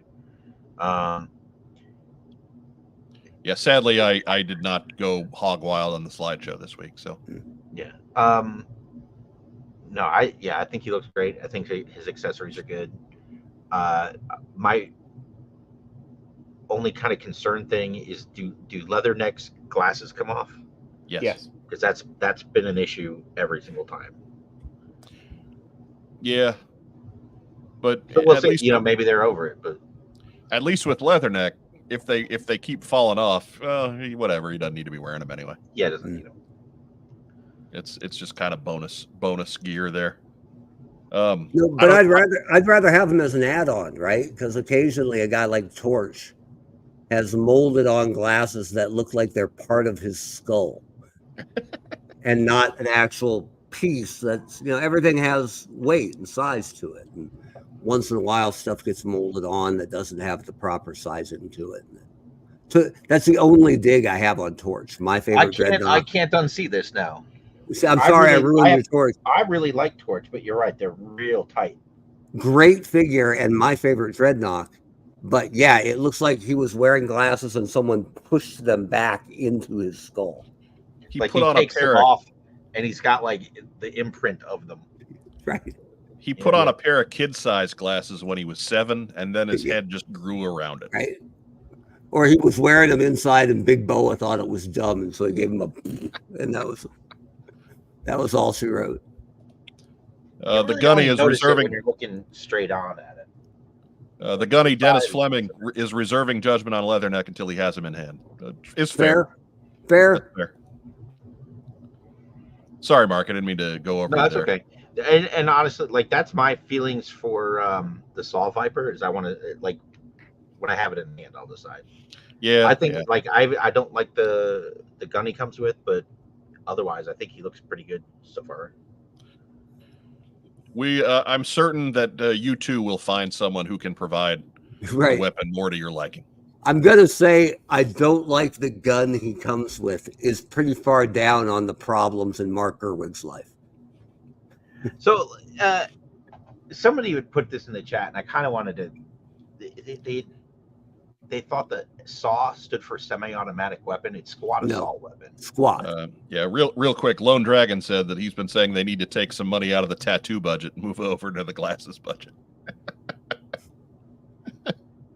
If these work like the Sergeant Slaughter glasses, they'll be okay.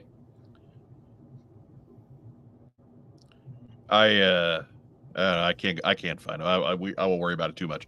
But anyways, you were saying it kind of got muddled in there, Mark. One more time. I have no idea what it said. About the SAW, what it stood for? Oh, it's a squad assault weapon. It's for suppressing the enemy. It's a squad. It's a crew serve. Right. But the one he comes with kind of just it's real bulky and it kind of doesn't make sense. I think the chainsaw bayonet's been done in a couple of video games. It has been done before. There's precedent for it. I think it's fun. My complaint would be like if you've ever seen that model chainsaw, it's usually electric and it's crap. Right. It should be a more like if they're gonna do it, I think it should be more robust. They should go for it. But the actual weapon itself it's like bulky for no reason. Right. That's the chainsaw that you can buy. As Kevin Watts said to us on Instagram, that's the chainsaw you can buy at the checkout line while you're waiting to get out of Menards. Right. Yeah. I like the idea that you have a gigantic, well, not gigantic, but pretty damn big machine gun, and you're going to put that kicks a little bit. I'd imagine you're going to put a chainsaw on the front of that. Okay. Yeah. Good. Not the best plan. I don't mind that. It's fake and it's fantasy. I think that's fun. I have no problem with that. I just wish it wasn't. I wish it didn't make my mind go to the shittiest chainsaw you can buy. Yeah, but the fact that it comes off kind of absolves it, right? Don't like it, get rid of it. It's he'll lay down suppressive cover fire and keep those hedges in line. And that's about all he can cut with that thing is the hedges. Right. Get the little things that are sticking out and messing the paint on the car. Keep that driveway clean, damn it. The Saw Viper's a mercenary for the knights who say me. I just looked up the original card for the Saw Viper, and they call it semi-automatic. I was like, oh. Well, that's what he said in the post, right? Yeah. And so that's why I looked it up too. And I was like, man, that's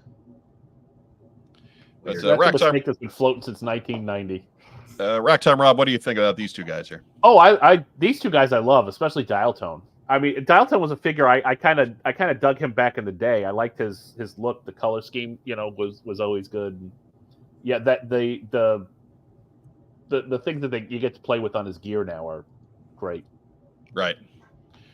I always felt that even back in the day, his pack was something a little bit special that they never really got into. you didn't. There was no spotlight for Dial Tone messing with his gear on any one moment of the Sunbow cartoon. Yeah. So I like that they kind of took that ball and ran with it here. I think strong wave. He had Wi-Fi capability 10 years before the internet, Right. which is a shame. But Yeah. Look, man, everybody had two-way wrist radios on that show, man. I ain't hammering on Dial Tone for that. I thought anyways, they did him bad in the one episode where they promoted, what was it, Dial Tone, Lifeline, and Shipwreck. Yeah. Yeah, they did him a little dirty in that one. But A little bit. I'm pretty sure he's the person that taught me what DNA stood for. So he's got that. Well, in Arise, Serpentor, Arise, the two who define DNA for the audience are Gung Ho and Mutt. Oh, was it? I thought it was Dial Tone was in there. No, Dial Tone was in the tent, but okay, as right. As Dial Tone and Mutt are walking by, deoxyribonucleic acid. Yeah. Gung Ho's like, well, what deoxy? What? And then Mutt explains it to him. Yeah, you're right. Deoxyribonucleic acid, Gung Ho, the building blocks of all life. Treats, Junkyard, treats. Anyways, so that's the basic assortment right there. Those 4 figures. Retailing for about $25. You saw them all: Xandar, Saw Viper, Leatherneck, and Dial Tone. They are available everywhere toys are sold. Hasbro Pulse, I believe, is sold out on all of them except Leatherneck. So you may be better off going with. Oh, Mark's got a visitor. Yep. You may be better off going to Amazon or Big Bad Toy Store or wherever, if you haven't gotten these for yourself yet. So, Saw Viper sold out. Dial Tone, Leatherneck, Xandar, low stock, it says. Okay. All right. I checked the app like 10 o'clock this morning, so Lord only knows. Yeah, that app is the devil. That site is the devil. Rack Time Rob and I were both home Friday afternoon at 4 o'clock when those things went live. And Rob, what time did your order go through? I tried breaking up the order, and I finally got starters to go through at about 4:38. Right. Yeah. Yeah. Some people they found that if they used PayPal, they could get it to work, and that was kind of the early workaround for most folks was PayPal. This shouldn't be that hard, right? It really shouldn't. It's really, that site's been a mess since they redesigned it recently. Within a couple months ago they did that, and it's been just crap since. Just been bad since. So whatever. I mean, if you're, I don't want to sound like I'm coming down too hard on the folks that are working the hardest, because I know after how many times have they had major layoffs in the last 3 years, it's probably 5 people doing 11 people's job. But you have to be ready to accept money from people when you give them stuff to buy. That's all I'm going to say on it. That's good business. You think. But again, be sure to leave your favorite out of this assortment and any other thoughts you have on the figures that were revealed at PulseCon in the big boy comments down below. And while you're there, be sure to give us a thumbs up and subscribe to the channel if you haven't already. Yes. About 30% of you who are seeing this are not subscribed, and that's really a shame because, I mean, YouTube already knows you're watching us. They're going to recommend us to you for the rest of your life. You might as well just subscribe and get it over with. Yep. Next news item. Do. Well, that was something. G.I. Joe Hall of Fame voting results were given, or the winners at any rate. The favorite Action Joe from 1964 was the Action Soldier. That's the icon, right? Favorite 1982 Real American Hero figure was Snake Eyes. I guess. I don't agree, but... You're wrong. I mean, legitimately, I'd have given that one to Cobra Commander. And they did say that he was second place. It was like Snake Eyes and Cobra Commander were at the top. and then everybody else finished in a fight for third, far, far behind those two. But because again, what I'll say about Snake Eyes is they dumped that design 3 years later.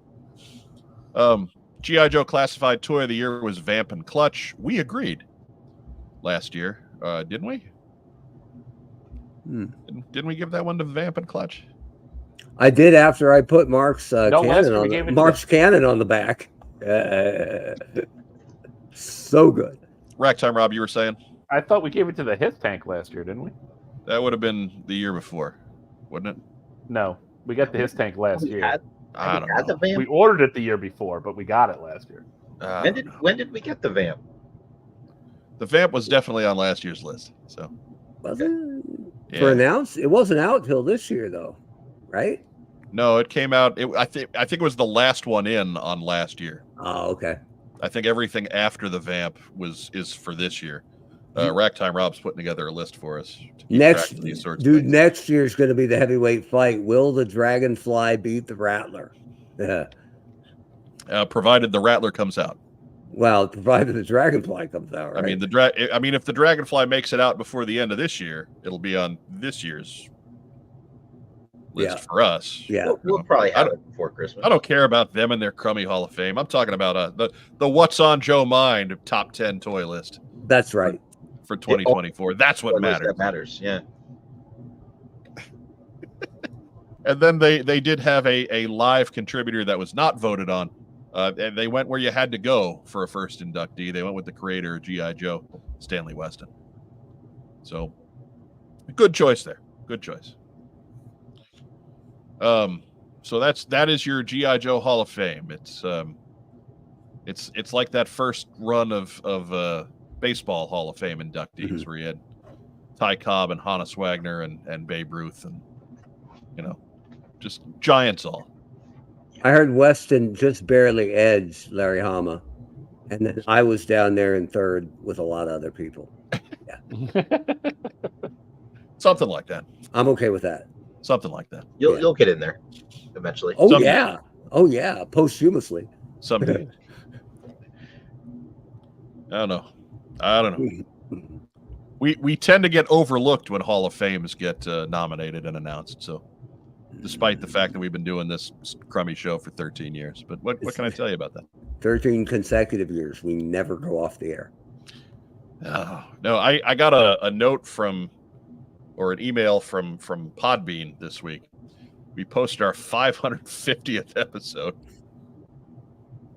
which makes my head hurt a little. It's lovely. Wow. That's impressive, dude. Dude, 13 years of this is a long time doing this. Yeah.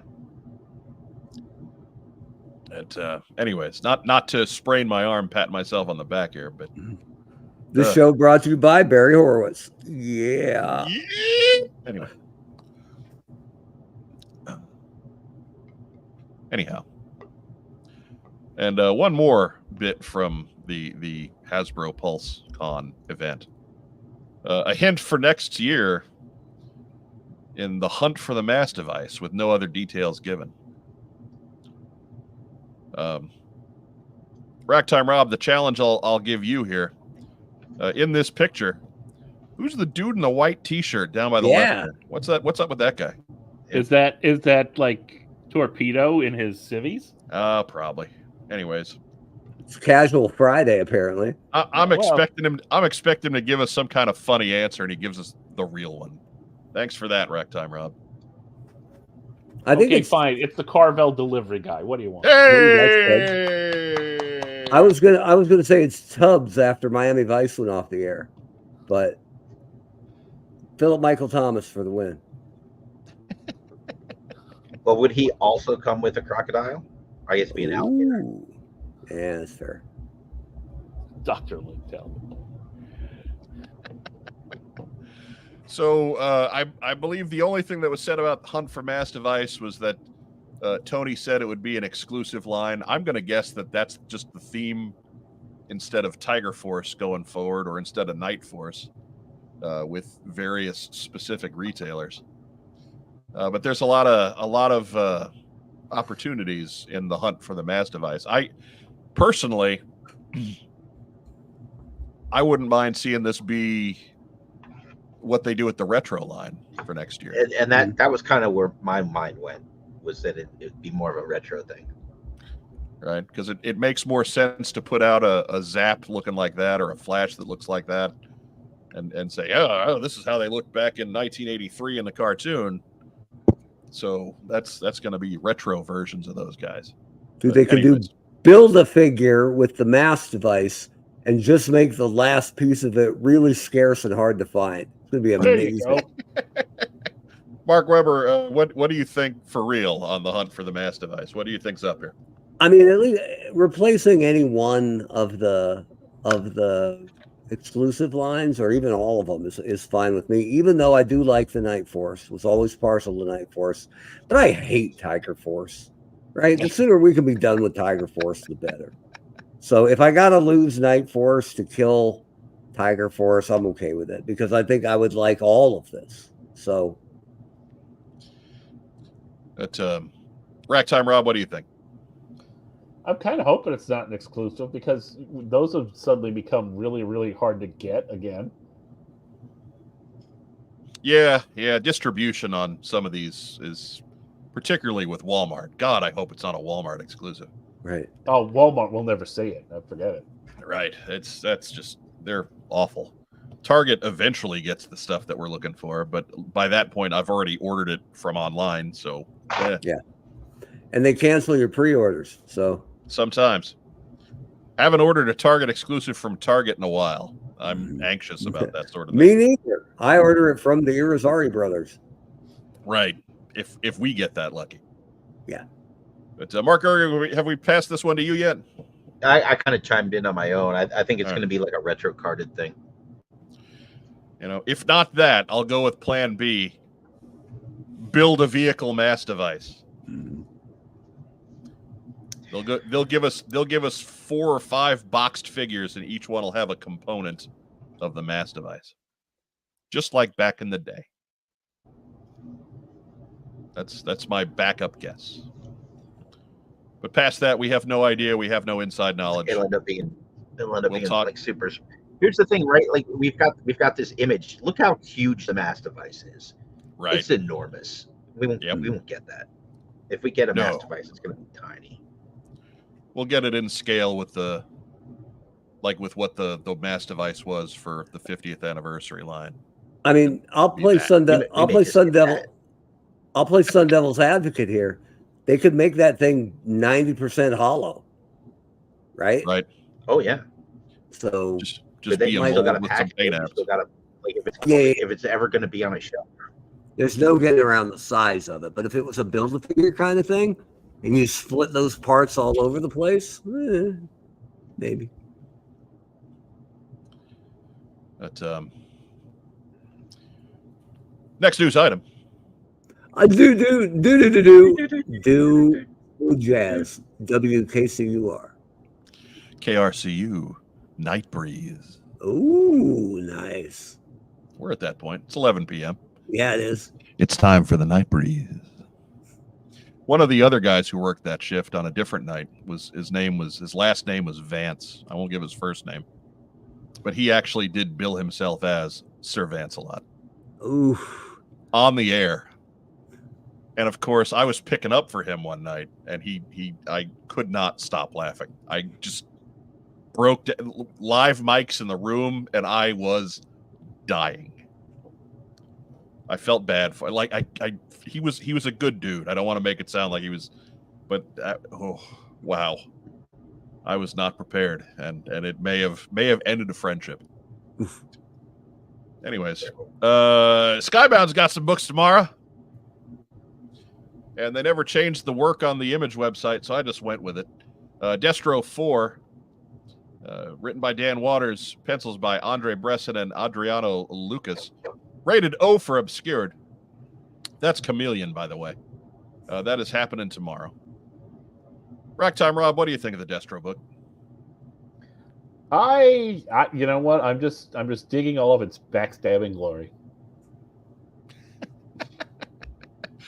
The third issue of Destro was one of the more enjoyable reads that I've had in a while, just with the two of them going Him and the twins going back and forth, and just good stuff. Andrew Galgan says they'll split the Mass Device pieces as exclusives, one for Pulse, one for Target, one for Walmart. You bite your tongue, man. You bite your tongue. But it's a good time to turn towards the exit and get this one done, because we got G.I. Joe #1 coming soon. Mm-hmm. Mark Gerwig, are you reading the comics? I am. I am an issue behind on this one. Okay, so we won't talk too much about it. Yeah. But Destro 3 is a great read. You will enjoy Destro #3. All the Skybound stuff that's coming out. Yeah. It's all been pretty solid. Even Void Rivals, which I had no expectations for, is an okay read. Yeah. I mean, I don't care about it. I'm not invested in it like I am the other ones, but it's pretty cool.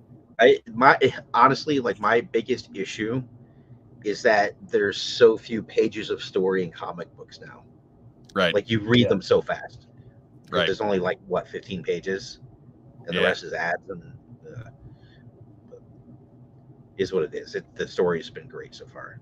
I don't know if it's any different than it was back in the day. It is different. But they used to You want to chime in on that one, Rob? I would say you're probably getting about 20 pages of story. When it's real deep. So yeah, you can go. Yeah. Right. I would say that the fact that the layout on comics was very different when we were growing up. They used to put more panels on a page on average. Yep. Those ads came in the middle of the book, so there were just natural breaks in the storytelling. I don't know if you're getting that many fewer pages, but regardless, it's a different type of experience, and especially in action books, as the Joe books and the Transformer books have all been to this point, they go real quick. Yep. And if you're very careful about Void Rivals spoilers, cover your ears for about 10 seconds. But at the end of the last issue, they previewed a upcoming cover, and it was Cobra Law like crazy. And I'm they've announced that already. Yeah. Have they announced that? I'm yeah, that's been cool. Cool. Things are going pretty well. So let's dive into the most polarizing thing in the history of the brand. Awesome. Look, if you've been reading these books, Cobra Law has been presented as something pretty tolerable. I get it. That was in the free comic book day thing where they said they went drifting off into space looking for the robot planet to kill. Right. But at San Diego, they showed the cover to Void Rivals 13, and it's all Python all the time. Yeah. So, but again, if you're in on the Skybound books to this point, if you read the Cobra Commander series, Cobra Law's all right. It's not a bad element to this. They've figured out a way to make it work. It's very weird as adults carrying our perception from our youth, because we can sit here and go cyber zombies, no problem. Cobra Law, right? And it's they're presenting it better than they did in the movie. Absolutely. Yeah, definitely. I'm not arguing with that. But if you hated Cobra Law as a 12-year-old, nothing's ever going to change that. I get it, but sometimes I don't know. you gotta let it go, man. Cobra Law as a 12-year-old, and I'm not having a problem right now. Yeah, all right. That Cobra Commander series, as Cutthroat Comics says so eloquently, was awesome, and that was lousy with Cobra Law. Yeah. So it can be done well. It took almost 40 years for it to happen, but it's certainly been done a lot better in the last 2 years than it had been at any point before. Right. But it's akin to taking the Transformers series in issue 13, time to start a new trade paperback, and we're diving into Beast Wars, baby. Half the community loves Beast Wars and half hates it. So even if you do it better, you're taking what's a 50-50 prospect and polishing it. Well, it's a risk. Yeah. It's a risk. Right. I mean, Mark, you can't tell the same story over and over and over again. No, you can tell new stories. I get you, but if you want to, I mean, I'm okay with them taking a bad story element and trying to make it right because it looks like they've pulled it off. Is dressing up a story element that half the fan base doesn't like better than starting something brand new that could be awesome? Look, man, it's a nostalgia-driven title. So if you're going to start books, I would go with the old story element that maybe people didn't like, that you have a chance to win them by flipping on its head. I think I get that it's a nostalgia play, and I'm not arguing that point at all. But this brand and Transformers both, and they're obviously as tied as closely as they've ever been with what Skybound is doing. It just seems like creators are so petrified or forced, that's possible too, into just playing the hits. And it's like, God, if you had that sandbox, you don't have any brand new ideas that you're dying to, no brand new stories you're dying to tell. Yeah, I mean, if you want to play they're just playing the hits card, like, why is Snake Eyes still the driving force of everything? Right. We're in the setup mode for all this, man. I'm okay with nostalgia hits at this point to get things started. If 2 years from now we're still just playing the hits, I got more of a problem with it. But after Cobra Law, if they go into a very geek cartoon heavy direction, is that cool? Because that was bad, but they could dress it up and do it better. Did you say deep or deek? Deek. Oh my God! Come on now. Deek it was bad, but they could dress it up though, and make it better. Look, I would give them the chance because they did it with Cobra Law. Anyways, TC has a question. What order, Void Rivals and Transformers or Cobra Commander? Then, to give you an idea, okay. Void Rivals is pretty well where it starts. I don't think the timeline matters on that one just yet with the other titles. Transformers is more or less at the beginning of things. The Joe titles, there's a definite timeline. So Duke was the first book. Cobra Commander was second. They kind of happen concurrently. Destro and Scarlet happen after the events of those books, but I don't know where we are in relation to what's going on in Transformers just yet. Again, we're in the very opening stages of all of this business, so the timelines are a little loose right now in regards to how, when we think everything is happening. So, but that's how it works with the Joe titles anyway. That's the best answer I can give you. Well, the Void Rivals and Transformers, there seems to be like a lead-in point. Void Rivals showed Jetfire, and that led into his appearance in the beginning of Transformers. Right. But that's kind of where but then they start to diverge from that point. And then the same thing where Transformers, you have Starscream pancaking Duke's pilot, and that's where Duke comes in, leads into that. So it leads into the G.I. Joe stuff. But then again, they kind of could diverge from that point to tell their own story. But there is the thread of the Energon, to maintain the tie. But to get back to Mark's argument, I'll give you an element out of these stories that I wouldn't have cared for going in, that I didn't care about in the promotional lead-up materials, was Mercer having a prominent place. Not my favorite guy from Real American Hero, but they've taken that character and put him in a spot where he makes a lot more sense. Mm-hmm. Like he's pretty well Destro's right-hand guy right now. So if that guy either continues in that path, great. If he eventually flips over to the Joes as an unlikable asset, it makes a heck of a lot more sense now for them to keep him around and give him intel and decision-making abilities and things like that than it would if he was just some Cobra, former Cobra Viper. Cobra Viper hanging around on the team does not make any sense. He's a traitor. He's a dirt level traitor. You throw him in the stockade and you never talk to him again.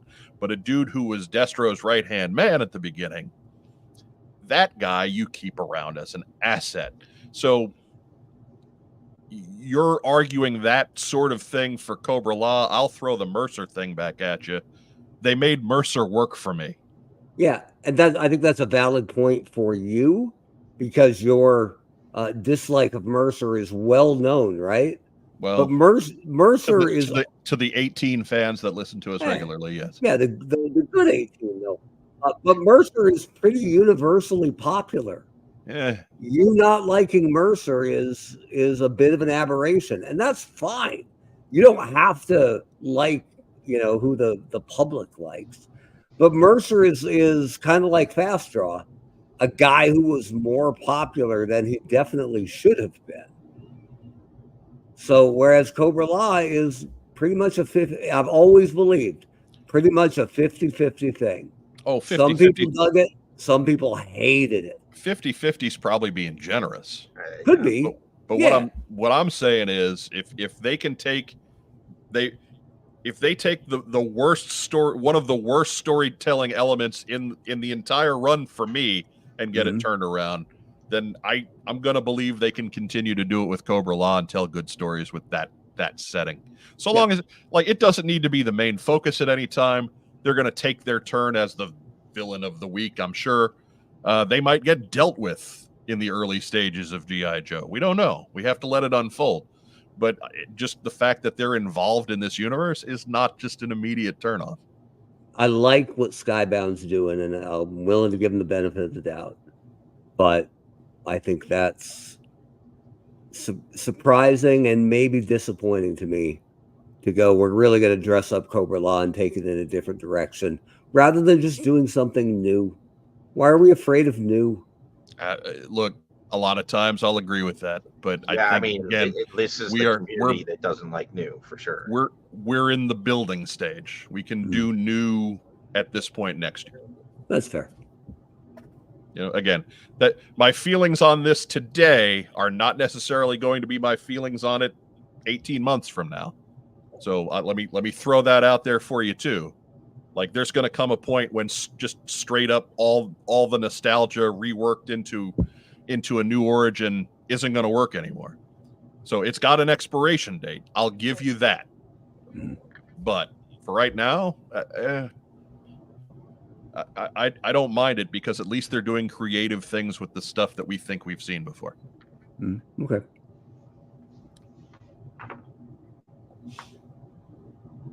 Yeah. Viper Scout. Right. Years ago, I wrote in a forum, Mercer should be beaten daily for intel instead of being a Joe. This really hasn't changed my mind. That's a little extreme. But again, tossed in the hole in Leavenworth and left to eat 3 meals a day in perpetuity. That's pretty much how that would work.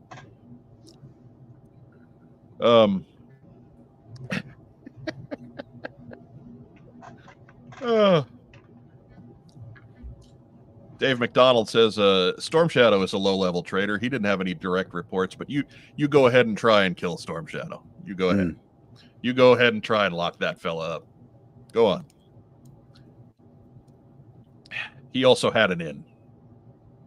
Yeah. Snake Eyes has enough equity built up where if he vouches for you, that counts for a lot. Mercer has nobody to vouch for him. Also coming from Skybound, Real American Hero 310 will be on the shelf. And again, the standard creative team, Larry Hama, Tony Cordos, and Paul Pelletier on pencils. Colors by Francisco Segala. This is rated S for scrappy, because look at him scrapping on the cover there. Zartan and that Crimson Guard guy who is pretending to be Cobra Commander. And I'm not saying that to be coy. That's really what he is. Spoilers. That is also available tomorrow. Oh. Racktime Rob. Yes. How's this one going for you?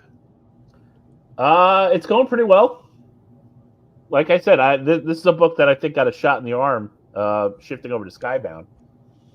But I'm kind of hoping we move on from zombies and start digging into some other stuff.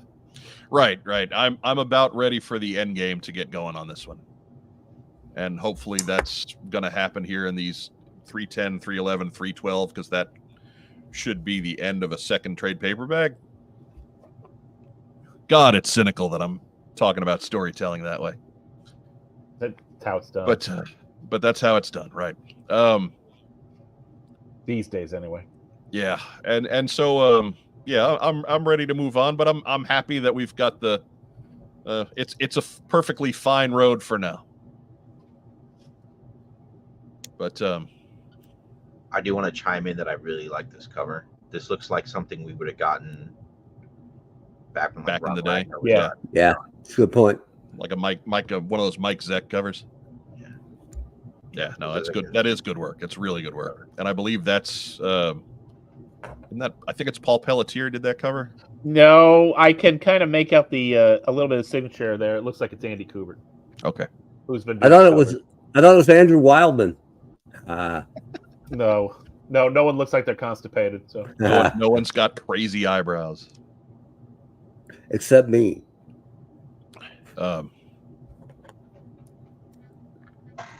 But Rachel Selena says Cobra Serpentor Khan is something new.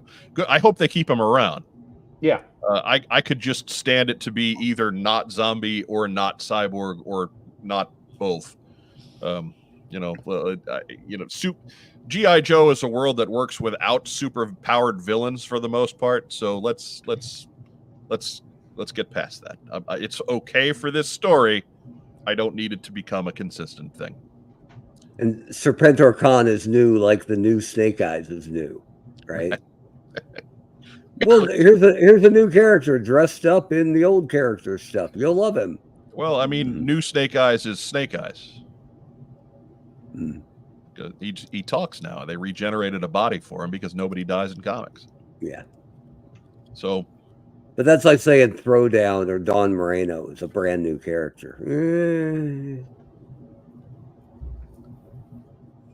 Yeah, heavily influenced. They weren't going out on a real far limb on those. And I like both of them. I think what they've done with them is totally fine. But let's not pretend that's a new character, right? Not like Multo, right? That's a new character. Yeah. And then some Skybound bits. Also tomorrow, if you haven't picked up the first few issues of Skybound's Real American Hero, the trade paperback will be there. That will collect issues 301 through 306. And then all the way forward on October 9, Scarlet number 5 happens to wrap up that series. And it's billed as the event that will shake the new G.I. Joe universe to its core. Ooh. So we'll see. Senses shattering. I think it's just going to be she joins G.I. Joe and Storm Shadow joins Cobra. Mm. I think that's from the cover. That's all I'm pulling from that, because it's the two of them.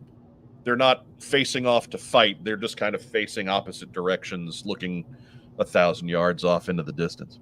Mm. So anyway, that's what we got on the comic book side of things. Next news item. Oh, that's the last news item. And the G.I. Joe 3D Printing Podcast is happy to present Chonky Tank Kitty and his Meowler tank for how many weeks in a row now? Something like 400. Mark Gerwig, explain yourself. I didn't do it. That's right. That's enough. wasn't me. They are cool, though. They're pretty awesome. I love them. There's times I'm sitting here just going through a slow part of the workday, and I'm motoring the little kitty along. Yeah. You can't beat that. Yeah, God bless Mike, man. Like, so cool. he is unchained. He is just very creative with all this stuff, and God bless him finding our show. Yeah. But that's the news.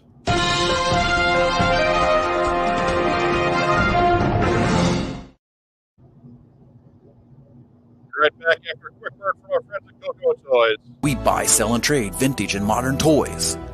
G.I. Joe, Star Wars, Transformers, Marvel, DC, and more.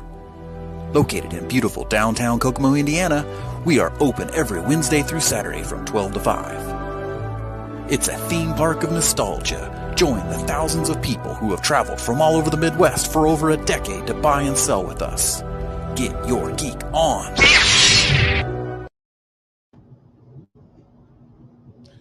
All right, Mark Gerwig, what you got going on in that crazy town of yours that we call Mark II Design? Crazy, Mark II town. Yeah, I don't know what I'm doing anymore, man. I got a crisis of. I booked the wrong guest for this one, didn't I? Like here I am. I guess I'm a third-party creator. I'm an artist, not associated with the actual brand. You are comfortably in that category. Yeah, it's kind of a weird spot to be. But would you like me to put the slide up now? Yeah, let's do the slides. Okay. Let's do the slides. We'll talk about stuff. Okay. Cool. So I am one of the founding members of the G.I. Joe 3D Printing Facebook group, from which we get the G.I. Joe 3D Printing podcast.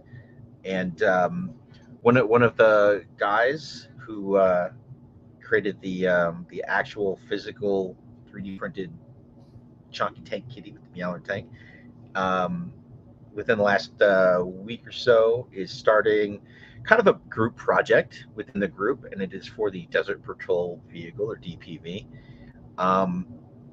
There's a lot going on in the 3 3/4 world right now. You've had some folks on, Troy's been on. There's the Delta 17 stuff. There's a lot happening. 3 3/4 is kind of having a little bit of a resurgence. Right. Most of what we do in the G.I. Joe 3D printing universe is classified scale, because that's kind of what's been hot for the last couple of years. But yep. Mike wants to create a kind of like within the group, we'll create this Desert Patrol vehicle. I think he's going to make the chassis and kind of give the file out, and then different people in the group can create different parts. You want different guns, you want different tires, engine, whatever little pieces and accessories you want to put together to put on the thing, you go for it, and then it will all kind of look and see what kind of clever stuff people come up with. So this is it's a fun idea. We've been kind of looking for a little while now how to kind of get more people involved in collaborating, and so this is a step in that direction. Pretty exciting. Yeah. And this has just been in the last couple of weeks. Yeah, so he just he started a post about this a week or two ago, and pretty good response so far. So it seems everybody is excited about it. So yeah. If folks in the watching this video would like to find out more, what Facebook group is it that they can join? Should that be their social media of choice? It is just G.I. Joe 3D printing. So real quick about that group. So I created it with Artoine Poor, who's pretty well known in the community. If you go to a toy show, he's probably there with his wife. We were both kind of a lot of the guys that are 3D printing and doing 3D design are kind of doing it in a vacuum. It's just them. And we'd been talking a lot and decided, we need to get people talking together and helping each other out. And especially with 3D printing, which has a tremendous learning curve in the beginning. It's brutal. It is a lot of fun. It's a very, very rewarding hobby. And it's really fantastic. But I'm not going to lie to you. It is hard when you start. When you get a machine and you're all excited and you get a file from somewhere and you go to print it the first time and it fails, nothing kicks you in the balls like getting a failed print. And especially in the beginning, if you get 1, 2, 3, 4 failed prints in a row and you're ready to throw this thing you bought into the fucking street, it's hard. So the idea was we'll get a group. We have this love of G.I. Joe in common, and that common thread will help us kind of connect and help people out. And that's what we wanted to do with the group. And that was the big thing with the podcast. The premise of the podcast was have people ask us questions, because Artoine is a printing wizard. Mike is engineer. Like he's just crazy smart. Right. Those two guys, I met them in person for the first time at Joe Fest. And even knowing going in that these are very bright individuals, I was stunned by how intelligent they are. Yeah. Like we joke about, like Mike will just, he'll just be like, he'll say some quick little thing, and Artwan and I'll stop and be like, how have we never heard of this before?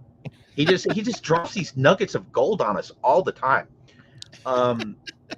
So we'll talk about this again in a slide or so, but I did I scanned Mike's head and made him a head for a Technoviper.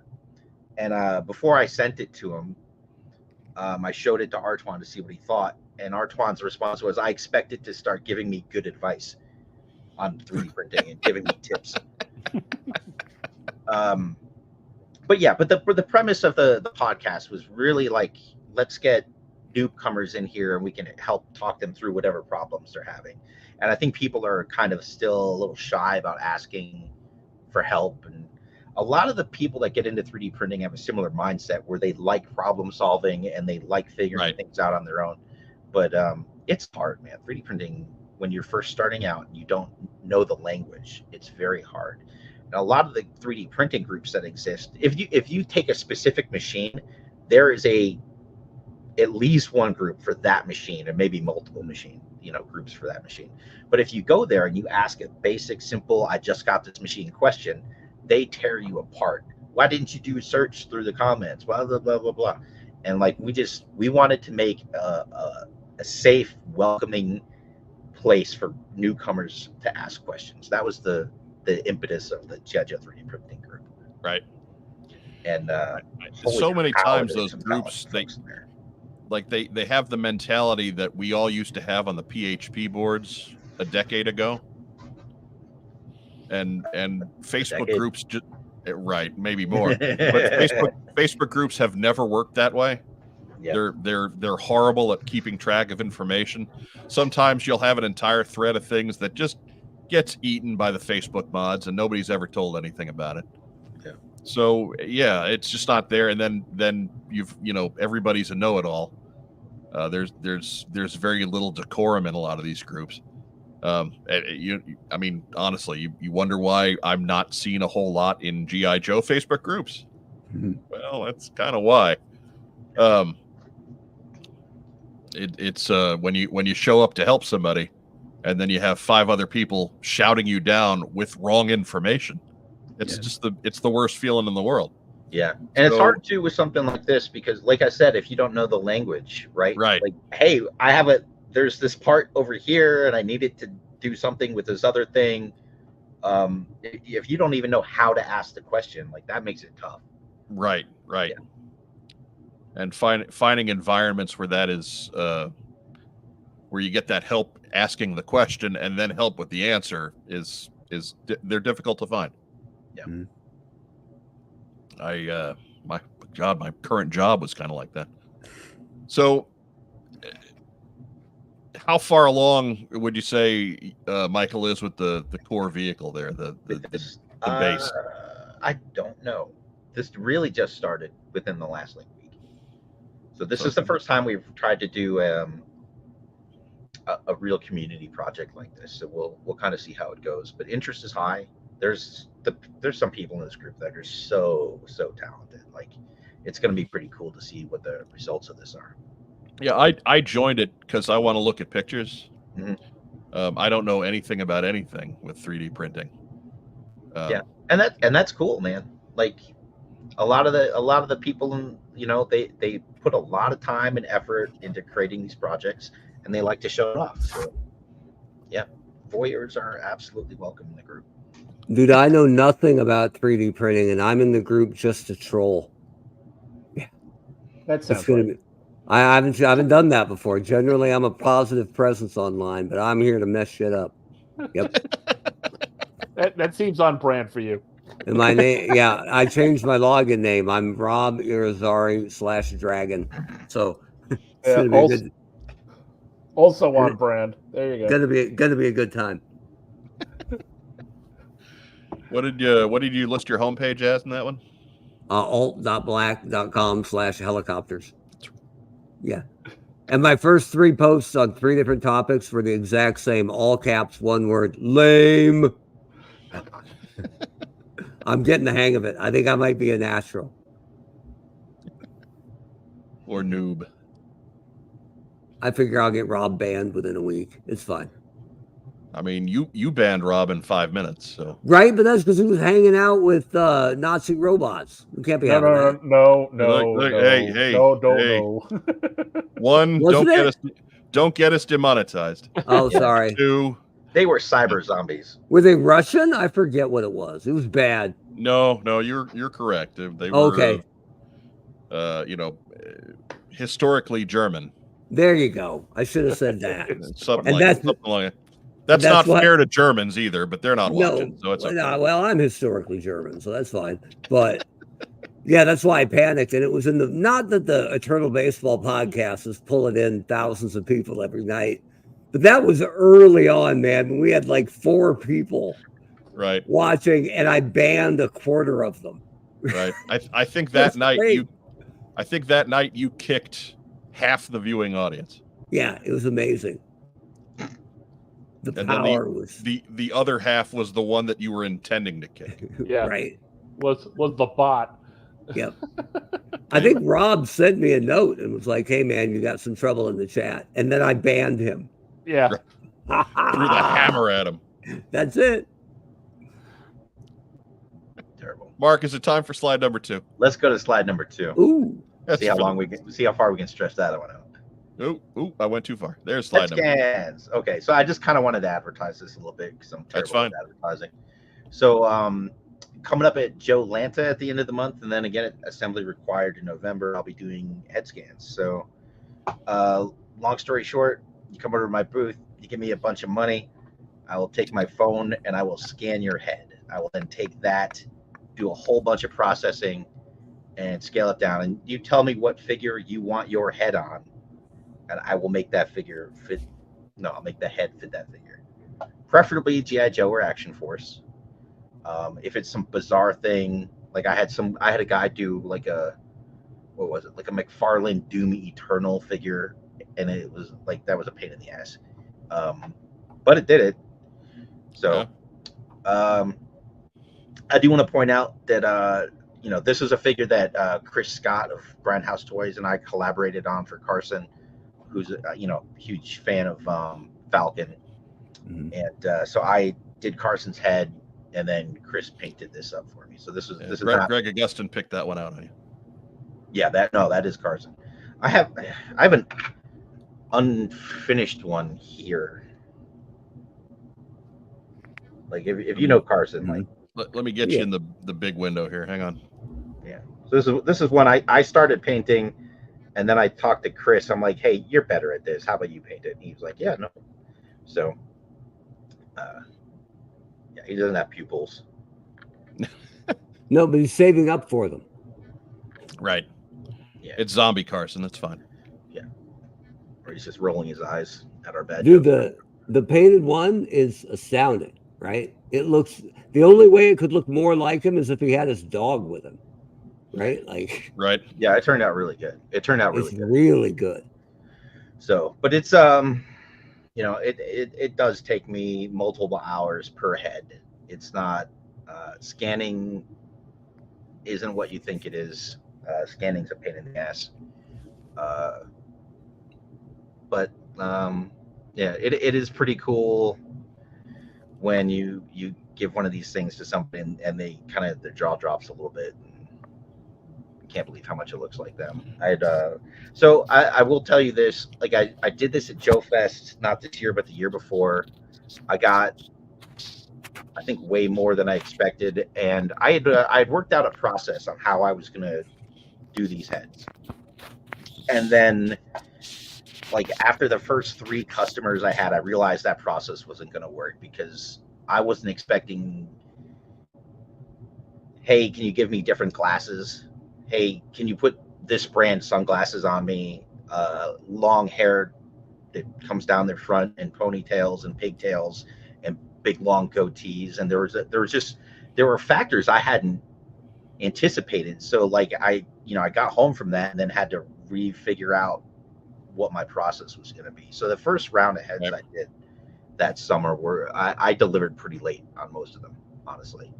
But I got them all out, and everybody was very satisfied with what they got. And I've done enough of these now where I've kind of got it down.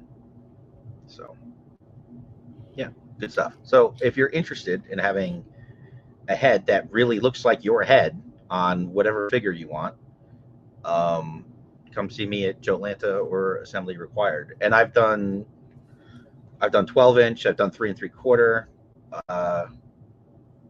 and they all they turn out. And everything in between. Yeah, I've done a lot of these at this point, so they're pretty cool. If you guys know, what's his name? Dan Larson at Toy Galaxy. I did one for him. Like he's posted a lot of pictures of that on his Instagram. So if you want another example other than Carson of I wanted it's a weird thing because I don't really like that, and I got Carson and Chris's permission to show this, but it's I could show you a picture of some random person you don't know if that looks like them or not. Right. But I figured your audience probably knows what Carson looks like, and Yep. A lot of folks know what Dan was. Obviously he was on the Joe part of the PulseCon, so right. And he's always taking pictures of his collection too, so you've seen that. So, you've seen that figure turn up in 100 different poses already. Yeah, he's that head got around. He got that head on a lot of. Yep. Yeah, so to recap, it's kind of like Hasbro's selfie series, except awesome and really looks like the person. well, you're not getting a fit. You're just getting the head. You're not getting a figure with it, and it That's costs fine. a little more. So Yeah, because it's awesome. Yeah, I agree. Because again, it actually looks like the person. Yeah.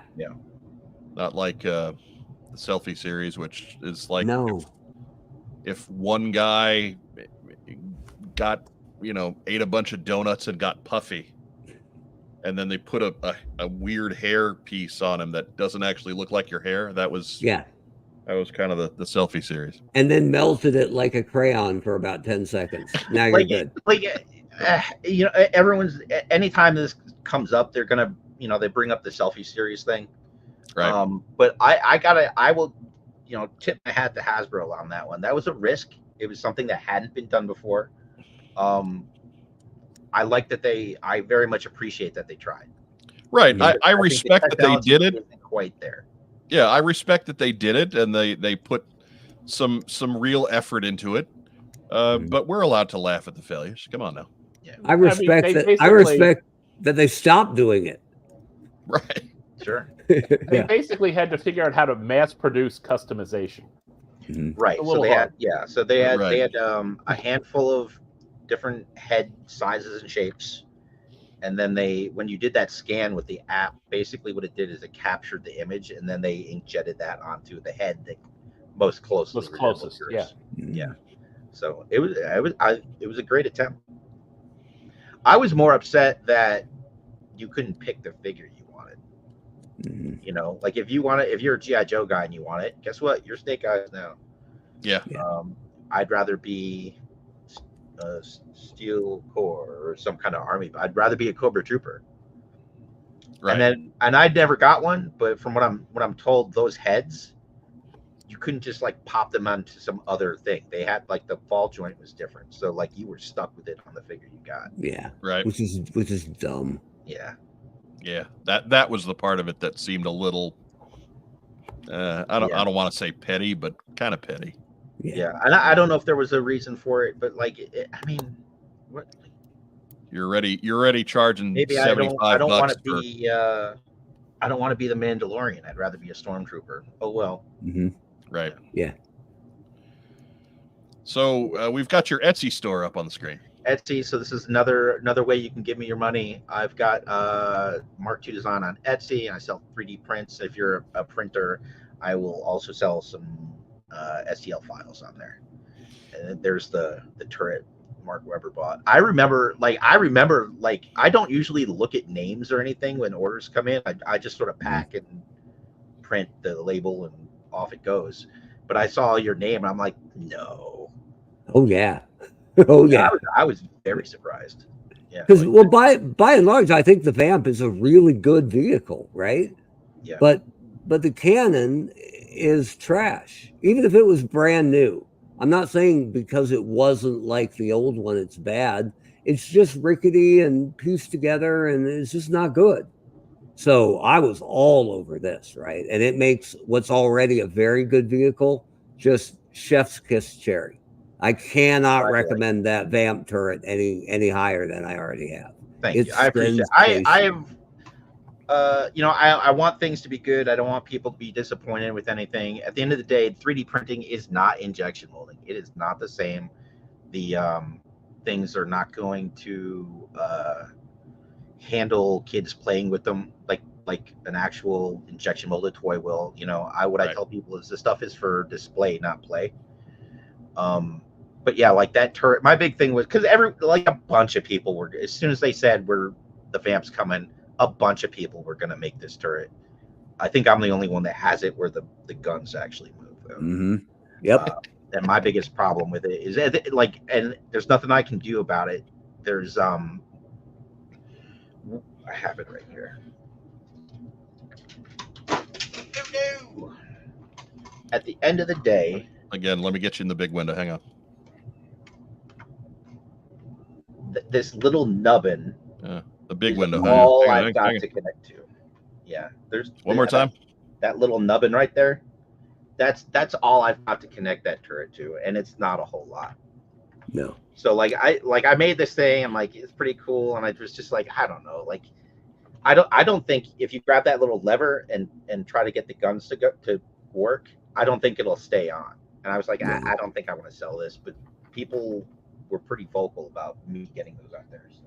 The nub is terrible vehicle design, right? It just needs something a little more robust right there to grab. Right. Absolutely. Right. Absolutely. Like the nub is fine if you make it a lot bigger. Yeah. But you didn't, and so it's kind of wobbly and kind of fragile. Yeah. It is. It's the one complaint. The Vamp is a truly a great toy. I don't have a problem. Like you saw, I have the turret that came with it on there. I kind of don't personally have a problem with it. I think if I had a Vamp as a kid, which I didn't, I think if I did, I would probably have my turret on there. Now, I'm not taking you out of the big window right away, because the last time we put you I'm in just the going big to window, you shit at this point. You busted out the 2-seater shark, and we lost our minds. Mm-hmm. So, I don't remember. I know I showed you now that is do you? Oh yeah. Oh, look, I separated that out. That's its own reel somewhere on YouTube. But like, are we gonna get like the 7-seat Dragonfly? I mean, what's going on with this? I definitely want to do, once I have the Dragonfly in hand, I'm doing Doc's stretcher for sure. Good deal. I'll figure out a way to make that work. While we were talking here, I usually I sit here and I just work, and I don't really get a chance to do that. So I've been meaning to do this, and you're not going to be too impressed, but so like I've got the ferret, right? And I had made one a year and a half, 2 years ago. Right. Have you seen it? You did show it. Yeah. But what I haven't done is like put these next to each other. So like I very painstakingly like got the scale on this right. Mm-hmm. Like I measured every little thing and tried to make sure this is exactly what it should be scale wise for classified. Look how much bigger it is. Yeah. And I'm not making a statement. It's just like, that's how it is. Like this had to be smaller. It just makes more sense. This thing is crazy big. Right. I'll even give some credit to them for shortening the ferret up a little bit, because the ferret was an item in the old line when it first debuted in 1985. I always felt it was way too big for what it was. Oh yeah. Like it was just like, oh my god, this thing's a monster. It was a thing I never questioned. I just this is the ferret, and you accept it. And then when I went to go design it, and I started like trying to figure out like how big it should it be. Right. I couldn't believe how big it was. Like Right. I took a figure and stood it next to it, and then like this part on the back is shoulder height on the 3 3/4 figures. It's just huge. It's huge. Yeah, it's massive. If you put it next to the Hiss tank, it's like, this isn't a tank. It's a Volkswagen. Right. It's a station wagon. You know? Or if you put it next to the Stinger, you're like, well, what do we need you for? Right. Yeah. Here's a fun thing I did. Go ahead. Like, I actually appreciate that they made the ferret a little on the smaller side. It was appropriate. Right. I'm not convinced that they didn't go too far. And the only reason I say that is I haven't put anything other than the driver that comes with it yet, and the female figures are kind of small. Mhm. So I'm curious if I go and throw somebody else on there, if the Like drop the twins on it. Ferret. Yeah, at some point I'll get to it. So Yeah. I did a while ago, and I think I actually live streamed the build for it. We did the Manta, the windsurfing thing. I remember seeing you plug the live stream for it, but we haven't. If you have the Manta handy, Yeah, that would be awesome to So show off. the trick with the Manta is that I can't 3D print a sail. So I'd gone to like Joanne Fabric, and I got this fabric, which kind of works. Yeah. It's not bad. It was a real pain in the ass, and my wife, who's awesome, got some kind of backing stuff and heat pressed it so that we could cut it without it just shredding. So God bless her. So this was the sale. I sold some of these. I gave some to friends and everything. And then recently we started kind of screen printing in the garage. So I made my own sort of retro sale, and that's kind of that's where it's at. Nice. Yeah.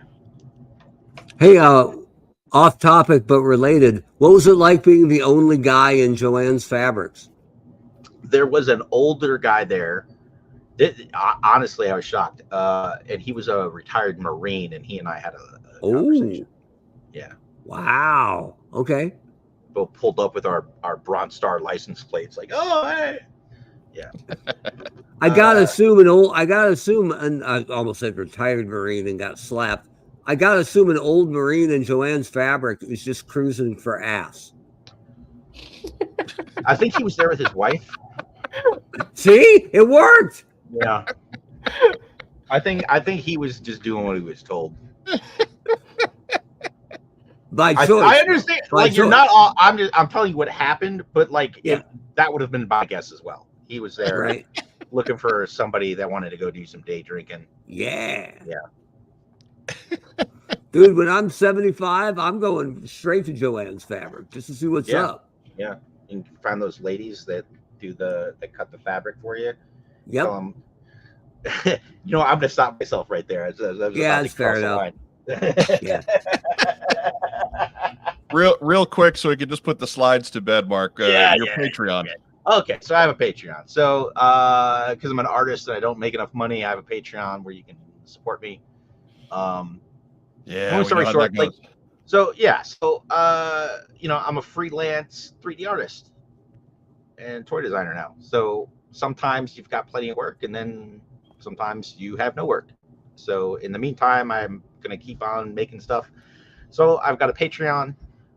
So that gives you access to kind of works in progress, like the Rock and Roll V2 I've got pictured there, and then I've also you get kind of exclusive files, stuff that I'm not going to sell on Etsy or put up on Thingiverse or anywhere else. So Patreon, come check it out. Send me some money. Appreciate it. Do it. If this is your bag, you're not going to do better. Yeah. So, before we cut let me get you back in the big window, Mark. Okay. You were futzing around real quick with that. I'm just grabbing stuff that's in reach. Right. Yeah, I had a. Was that a Python Asp? Yeah, I got a Python Asp. So I did this a while. I did this kind of well before the Hiss actually came out.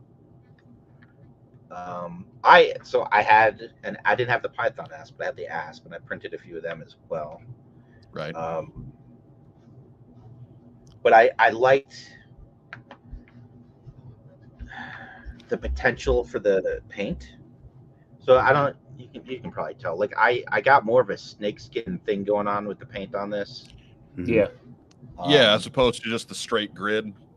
Yeah, so like I feel like they did the grid thing later on. I guess they did it on a couple of items, but the original paint was more of a diamond. It wasn't just a grid, right?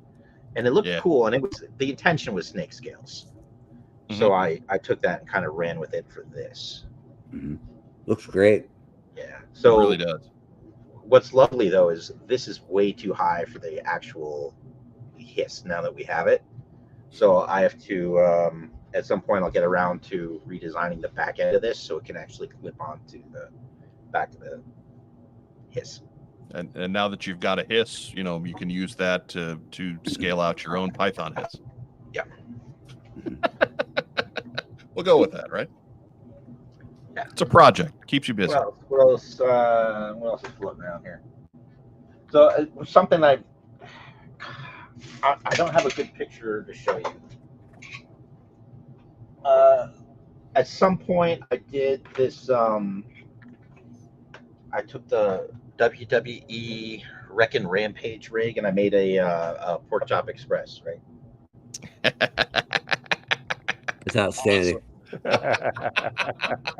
So awesome. I made, and this is a bit of an older one too, but I made it, and I'm like immediately just sort of disappointed because this is not what a truck looks like, Right. This is supposed to be a sleeper cab, and like nobody could fit in it. Like if you had a truck trailer on here, he couldn't turn because it would just smack the Right. It's just the proportions are wrong, and it's a damn wrecking rig, but I immediately was like, how would I do this right?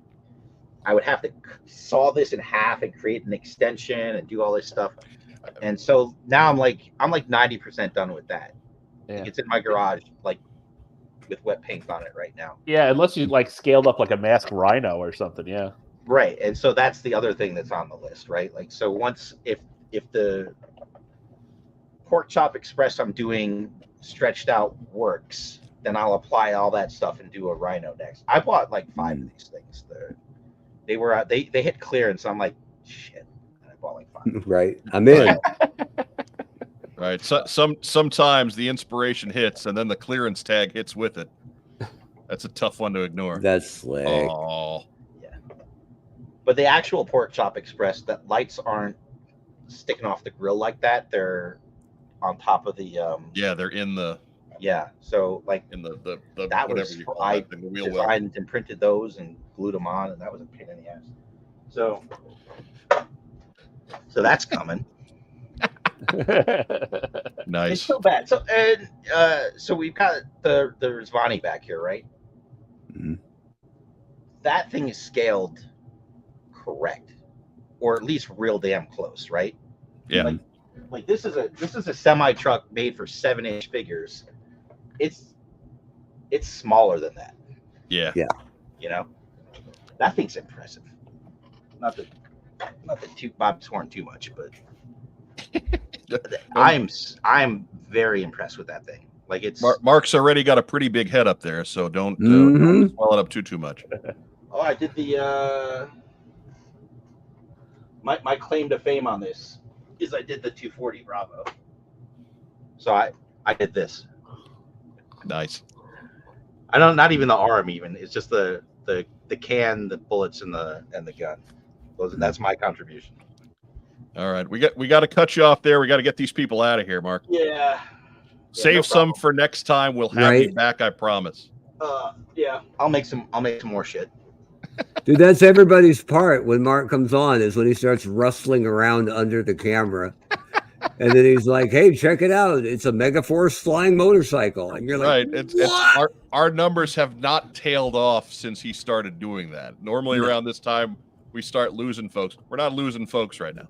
Nope. So I do want to show this real quick. So for AR, we're doing, and I know Brian showed some pics last week. and Kobe's doing the custom class, but I'm doing the sculpting for the thing. I did want to show this off with a little. Yeah. Oh yeah. Nice. The Yeah, hot the rod leather. vest. Yeah. So when we Yeah. first talked, you know, it was kind of like a bit of a brainstorm session, and I've been wanting to do a blunderbuss of some kind for a while. So I said blunderbuss, and they were like, yes. I was like, I want a drum fed. They're like, yes. So Brian, and I like collaborating. Brian's awesome to work with because he's a fantastic artist, and I like working with people. So Right. yeah, we did the blunderbuss, the drum fed.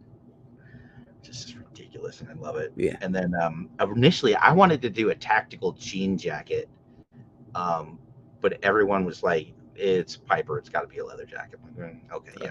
So we did that. Yeah, no, it's the right call, but at some point I want to do a goddamn jean jacket with magazine Right. pouches. You can call it the full Canadian. Mm-hmm. Yeah, right. Canadian tuxedo. Canadian variant. Yeah. But yeah, so I just wanted to. I'm really excited how this is turning out, and I really wanted to have the head to show you guys tonight, but it's not quite there yet. It's all right, man. Like I said, we'll get you back. Yeah. I promise we'll get you back. Okay. Do you have any shout outs as we pull in towards the end of the show? This could be a long list, but I'm gonna shout out my good friend Chris Scott, Grindhouse Toys, who I did the Slaughter custom with. You know, Travis and Brian and Dax in the chat somewhere. All the AR guys. Like, I can't wait to see these guys. I love that show. I cannot wait to go to that show. That is one of the highlights of my year. Is assembly. I'll see you there. Yeah. Mm-hmm. Yeah, you will. Do you know what day you're coming in? Are you coming in Thursday or Friday? Friday. Okay. Are you going to the dinner? Yes. Good. I think. I gotta check. But Find out. Yeah, right. I'm on the wait list for the expanded. Anyways, we'll get to that later. But anybody else you're shouting out for? I'm gonna not shout anyone out. I could keep going, but we'll call it for tonight. Not even gonna get for Mike and Artoine, huh? I kind of brought them up a bunch earlier. Yeah. So I just. okay. Hey, Mike and Artoine. I haven't seen Mike in the chat, which is weird. I thought every so often. Yeah. Every so often he finds something to do that. Yeah. Anyways, we're not really mad. He'll catch us later. Yeah, well. Rack time, Rob. Shout out. Shout out, of course, to the studio audience. Thanks for hanging in tonight. And special shout out to anyone who's going to have to put up with my cranky behind tomorrow. I like the honesty. Yeah, it's past my bedtime. Mark Sorry, Weber. kids. Mr. Ice Grouchy. Hey, how about this? I'm going to shout out to my dentist because I had a bit of a toothache, but I had to get into work, so I went over there. I thought they opened at 7:30 today. They don't. They opened at 8. So I pulled on the door. It didn't go. I went, took a photo of the number to call, and then I was all the way down the ramp about to turn right and go to my car when someone opened the door, called me by name, and ushered me in so they could take a morning x-ray for the doc to look at later in the day. Right? Wow, like, awesome. pretty damn cool, right? So for people who think customer service is dead, it mostly is, but it lives on at Maple Avenue Family Dentistry. So kudos to them. You just don't see that kind of stuff very often. So pretty impressive. No, I mean, And my tooth is fine. Thank you very much. most of the jobs I've had, if we opened early, we'd be fired. Yeah, exactly. Right. It's not even something that's in not even something that was a choice for us. Mm-mm. It was the office manager who recognized me, and then they had a tech who was in early, and taking X-rays ain't that hard, right? So, but none of it was that hard, but it was still extra steps they did not have to take, and it would have been. I would have been just as happy realizing my mistake. They're not open till 8, and walking off and going to work. But they chose to open the door and yell after me to try to help more. That's pretty cool. So That is pretty cool. Kudos to them. Give a shout out to our wonderful friends and sponsors at Kokomo Toys. We'll sing the theme song real quick. Kokomo Toys. Kokomo Toys. Kokomo Toys. Give a shout out to our friends at the Bandcamp podcast. I'm not going to do the whole spiel tonight because we're running so very long. But just be sure to look for Bandcamp with 2 N's wherever you get your podcasts. So Mark doesn't get to be Jen's hairline for one night. We'll get you next time. Kind of ironic when I'm the toupee, but whatever. Look, man, we're here to help you live the dream. Yeah, whatever. Podcast superstardom and be a toupee. That's me. Reiterate Rob's shout out to the live audience. Thank you so much for joining us this and most Tuesdays. If you're catching us on recording, hey, we love you too. You count just as much. Don't let those live people bring you down. No. And of course, if you're catching us on recording on audio at Podbean or wherever you get your podcasts, thank you so much. What you could do for us to repay, go down to those buttons down below, hit the like button, hit the subscribe button. If you haven't hit the subscribe button by now, come on, man. It's 3 hours in. You're subscribed. It's free and it's quick and it doesn't cost you anything, and it's all that good. It's all a good warm feelings like a burrito. And be sure to leave us a comment down below. Share us in all your social media circles, be that Facebook groups, Reddit pages, Discord groups, whatever. We don't care. Take our videos, share them to the masses. Spread the word, because we're going to grow as much as you let us grow. If you're on Facebook, be sure to give us some kind of reaction. Give us a heart. Give us a thumbs up. Give us a little huggy guy. We do love little huggy guy. And that's about it, right? It should be. I would hope so. Anyways, be sure to join us again next Tuesday at 9:05 p.m. for another episode of What's on Joe Mind. As our friend Vagon likes to say, stay safe. And if you can't, be careful. We'll be back next Tuesday. Another episode of the What's on Joe Mind TeamStream. Have a great rest of the week. And yo, Joe.